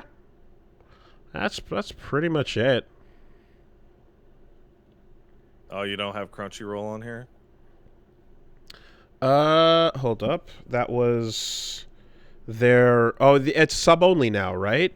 Something like that? Crunchyroll said, hey, unrelated to absorbing Funimation, you will absolutely have to subscribe and pay us money to watch your anime. No more ad-supported anime for you. Crunchyroll ends ad-free supported simulcast streaming for the 2022 season. Boy, sub only. I wonder what people will do. What Crunchyroll used to do. A lot of people don't know this, but Crunchyroll just used to be a straight-up pirate website. And then they went legit. And then part of the going legit is they had ad-supported free streams of animes so that you could watch ads and they'd make a little money off the ads and you could watch your anime for free. And now that their primary competitor, Funimation, is them, no more. Yeah, well, it's again back to roots, back to what they used to be. The watching the streaming thing for every single thing follow the same path over and over and over is so, hey, I would really like to buy this. Go fuck yourself. Can I buy it? Okay, actually, yeah, you know what? You can. And you can all buy it in one place, and it's really convenient. Oh, thanks. I will now buy it. Hey, do you want to subscribe to Disney Plus, HBO Max, Netflix, and the 4 other fucking pieces of shit you never heard of to see one show that comes out for a 3-month period? No, I don't want to do that. We'll do it. I think I have a better idea. Like I said, the slow recreation of paying multiple companies for your television channels is now being recreated on the internet. It's and the pace at which you get your company set up to have that, the slower you are, the dumber it gets, because then by the time you're ready to start, charging people for that shit, you have to then pull all of your shit off of the existing services that people have been using, but you didn't want to abstain from because not having access to your shit was worse than holding out. So you eventually reveal, oh, I've got my own, and let's pull all of our shit, and now we split it all up again, and we just recreate the same shitty TV world on the internet. It can't go any other way. And just like the first time, people go, I'm just gonna watch it anyway. Thanks. Like, Wooly, do you want to sign up for a Paramount Plus Canada subscription so that you can watch that mediocre Halo show? No. Yeah, me either. It's either going to lead to me not watching that Halo show or watching it. That Halo. Yeah, or watching it. Like, it's, yeah. No, some things anyway. So some things never really change. It's wild to me how badly the war against piracy was lost. Like the RIAA and all that shit, and like just fucking didn't make a dent. I mean, when you show up late, essentially chasing people around, going, hey, no, you get. And like, you could have, there was a time and a place where you could have showed up, embraced the idea, and like essentially offered people like the best quality of something that they're willing to consume while they're willing to consume it at a reasonable price, and like everyone would have been on board. But that's not the way you played it. And this is like every single industry.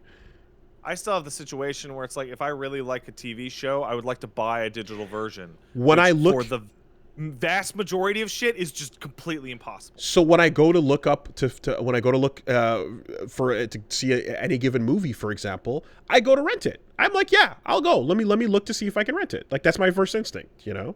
In many cases, it is, and then other times I get quoted in an article that says, "Hey, HBO, I'm trying to give you money, but it seems you don't want it." You know my favorite version of this is. Did you see Netflix last week was like, hey, motherfuckers, stop sharing your passwords. Yeah! You're stealing from us. Yeah. You motherfuckers made ads about stealing passwords. Sharing passwords. You literally have a tweet from a couple years ago that says, love is when you share a password with a friend or a partner for your Netflix account. Like, what? Yeah. It's like I have a Netflix account, and my parents also use it. There's Pat, and then there's Mom and Dad. The day that they say that I cannot use that, I am quitting that service immediately. Just be like on Twitter. At least be like, hey, so it's me, the social media dude. I wrote this tweet back when it was cool, but then the company policy changed, and this is gonna look real awkward as I get ratioed myself. But It's the change that's happening, because when anyone and everyone retweets and or quotes you with your own stupid shit, like, anyways, yeah, that was funny. Well, nothing really changes in the end, no matter how these policies shake out. Let's take some letters. Hey, if you want to send in a letter, it's going to be an email, and you can send that email to castlesuperbeastmail@gmail.com. That's castlesuperbeastmail@gmail.com. All right, we got one that says, Dear Leather Daddy Sword Snatchers, D here. Have you ever hated a character design upon seeing them, and then 180'd upon seeing them do a cool thing? Like, no. The one-eyed leather pants wearing Ivan from Devil's Third, who can catch a katana blade with his hands, or the one-eyed tattooed leather pants wearing Majima from that game I forget, who can catch a katana blade with his teeth. No. No? Never. Okay. The aesthetics of a design to me are completely separate from the character it's attached to. The closest thing I could say with this is that in Hunter x Hunter, Gon is like one of the ugliest main characters in the world. I think the way his shorts and jacket make his legs and arms look fucked up and weird, but he spends like 100 episodes in the shorts and like a wife beater, and he looks completely fine. Oh, okay. He looks totally normal. Cool. But like that's not the same design. Yeah. Right? Well, that's Naruto taking off the orange jacket and just having the ninja tights underneath. Right? Like that it's like a slight modification, but yeah, I see it. I have one that kind of comes to mind, but it's not quite the same thing.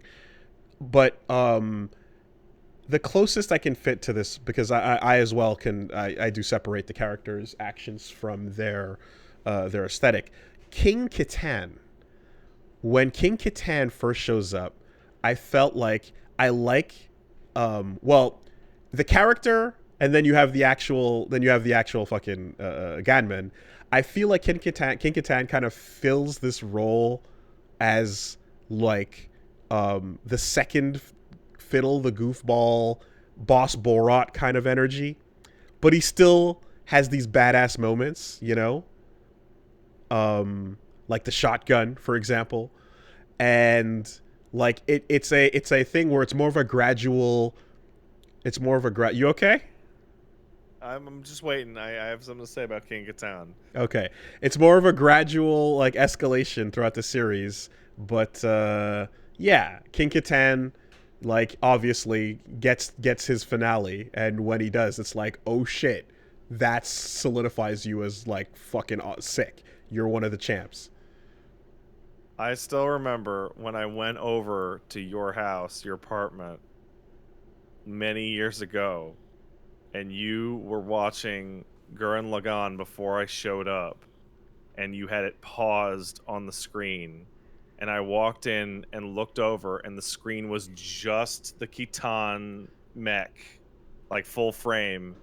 And I looked at you and said, "What is this fucking banana robot shit you're watching?"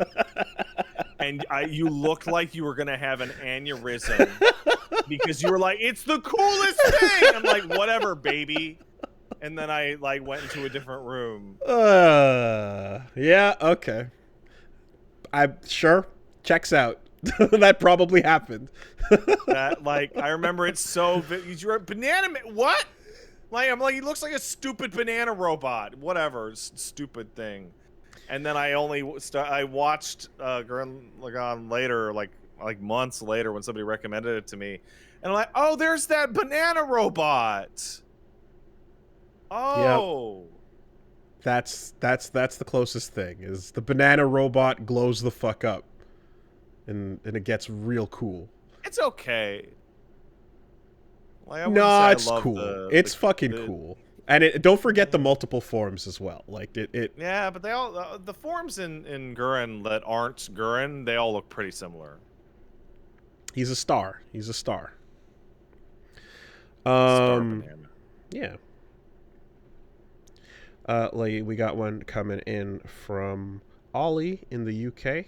Hey guys, long time listener, first time writer. Been listening to some of the old CSBs recently, and I've gotten to the Game of Thrones is shit Elden Ring announced with Grim attached arc, and the infamous lock the man in a shack until he finishes the book he owes me arc, and got me thinking. Since you're at very different points in Elden Ring, you probably have different answers. How much of Grimm's influence do you actually feel in it? Was it worth getting him, or should he have prioritized his books instead? I think it's significant, and I think you can definitely feel it, and he was worth it. But like, I can only imagine he could have banged out the stuff that's in Elden Ring in like a week. He wrote the background for the gods and their backstory. Like he didn't write like the narrative or any of the item descriptions. I can feel his influence over the lore characters, and like everyone that I'm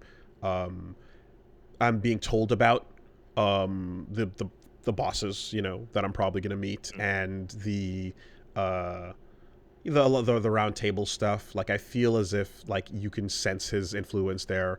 The Knight of Long Knives, like come the fuck on. That is a grim-ism if I've ever seen one. Relationship drama is in that way, is a grim-ism. There's some things that stand out more than others, but I would say it feels significant enough in the major pieces so far, but I've only had a few of those major pieces. But yeah, I don't think like he did, like any progress was stalled on the books because of this. Like the work he did on Elden Ring, it feels like it was a short period. I would love there to be some kind of documentary showing like, okay, so he wrote up, 50 pages worth of this, and then a couple of little descriptions here, and then more or less just checked over some preset work.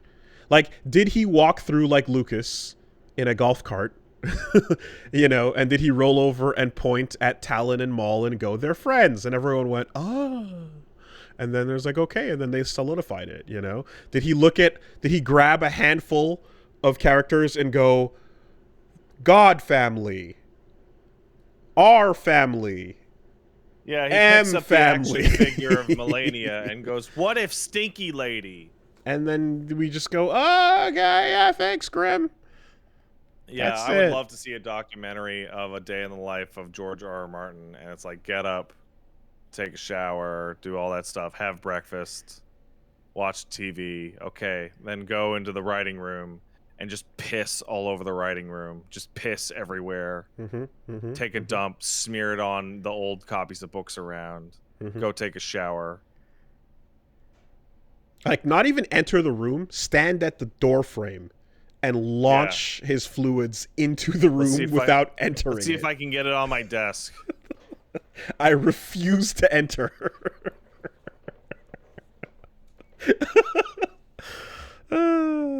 Yeah, I feel his influence. I do. Then he goes to his email and goes, "What if a man had a tiny horse but man big? I'm a genius." And sends that to Miyazaki.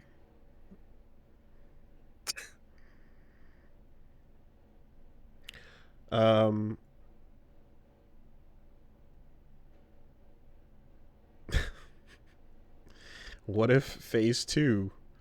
Like, here, write a cutscene for this boss, Grim. Okay.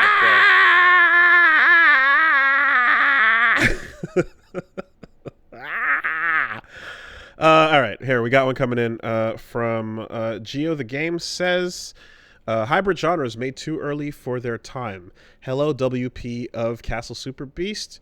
While browsing YouTube, I happened upon a video of old PC games I remember enjoying the demo for Rise and Fall of Civilizations at War.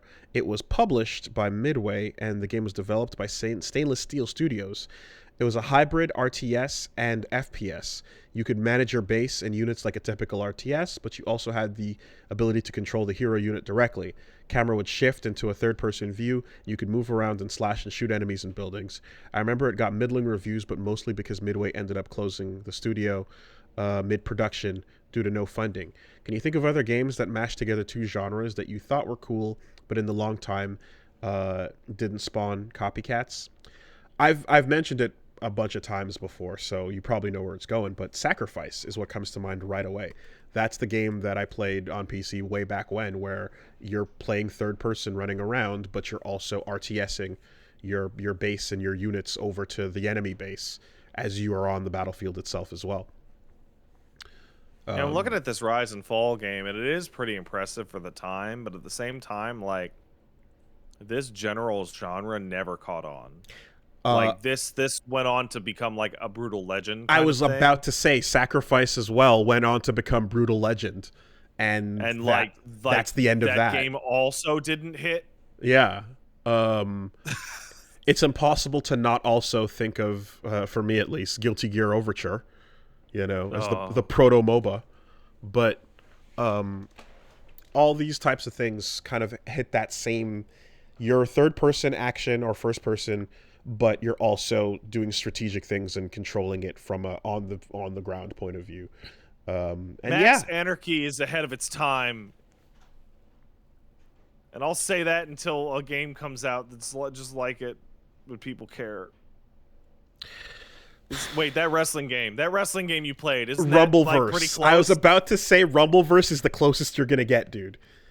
Oh, because it's way closer than anything else. Yeah, you're not getting anything like that until Rumbleverse. Also, I'm talking about Anarchy Reigns. I just think the title Max Anarchy is better. Fucking great. Agreed. Hey, I'm not gonna shame you for going with a Japanese title that's cooler. It's because the villain's name is Max. It's a whole thing. No, you know, as someone who will infuriate people over that exact thing, I will not shame you for going with the cooler name. I also think Biohazard's a way better name for Resident Evil than Resident Evil is. Agreed. I'll take fucking Judge Eyes. You know, I'll take that. Anyway. That'll do for now. That'll do it? That'll do it. Okay. We'll see you guys next week. Everybody stay safe out there.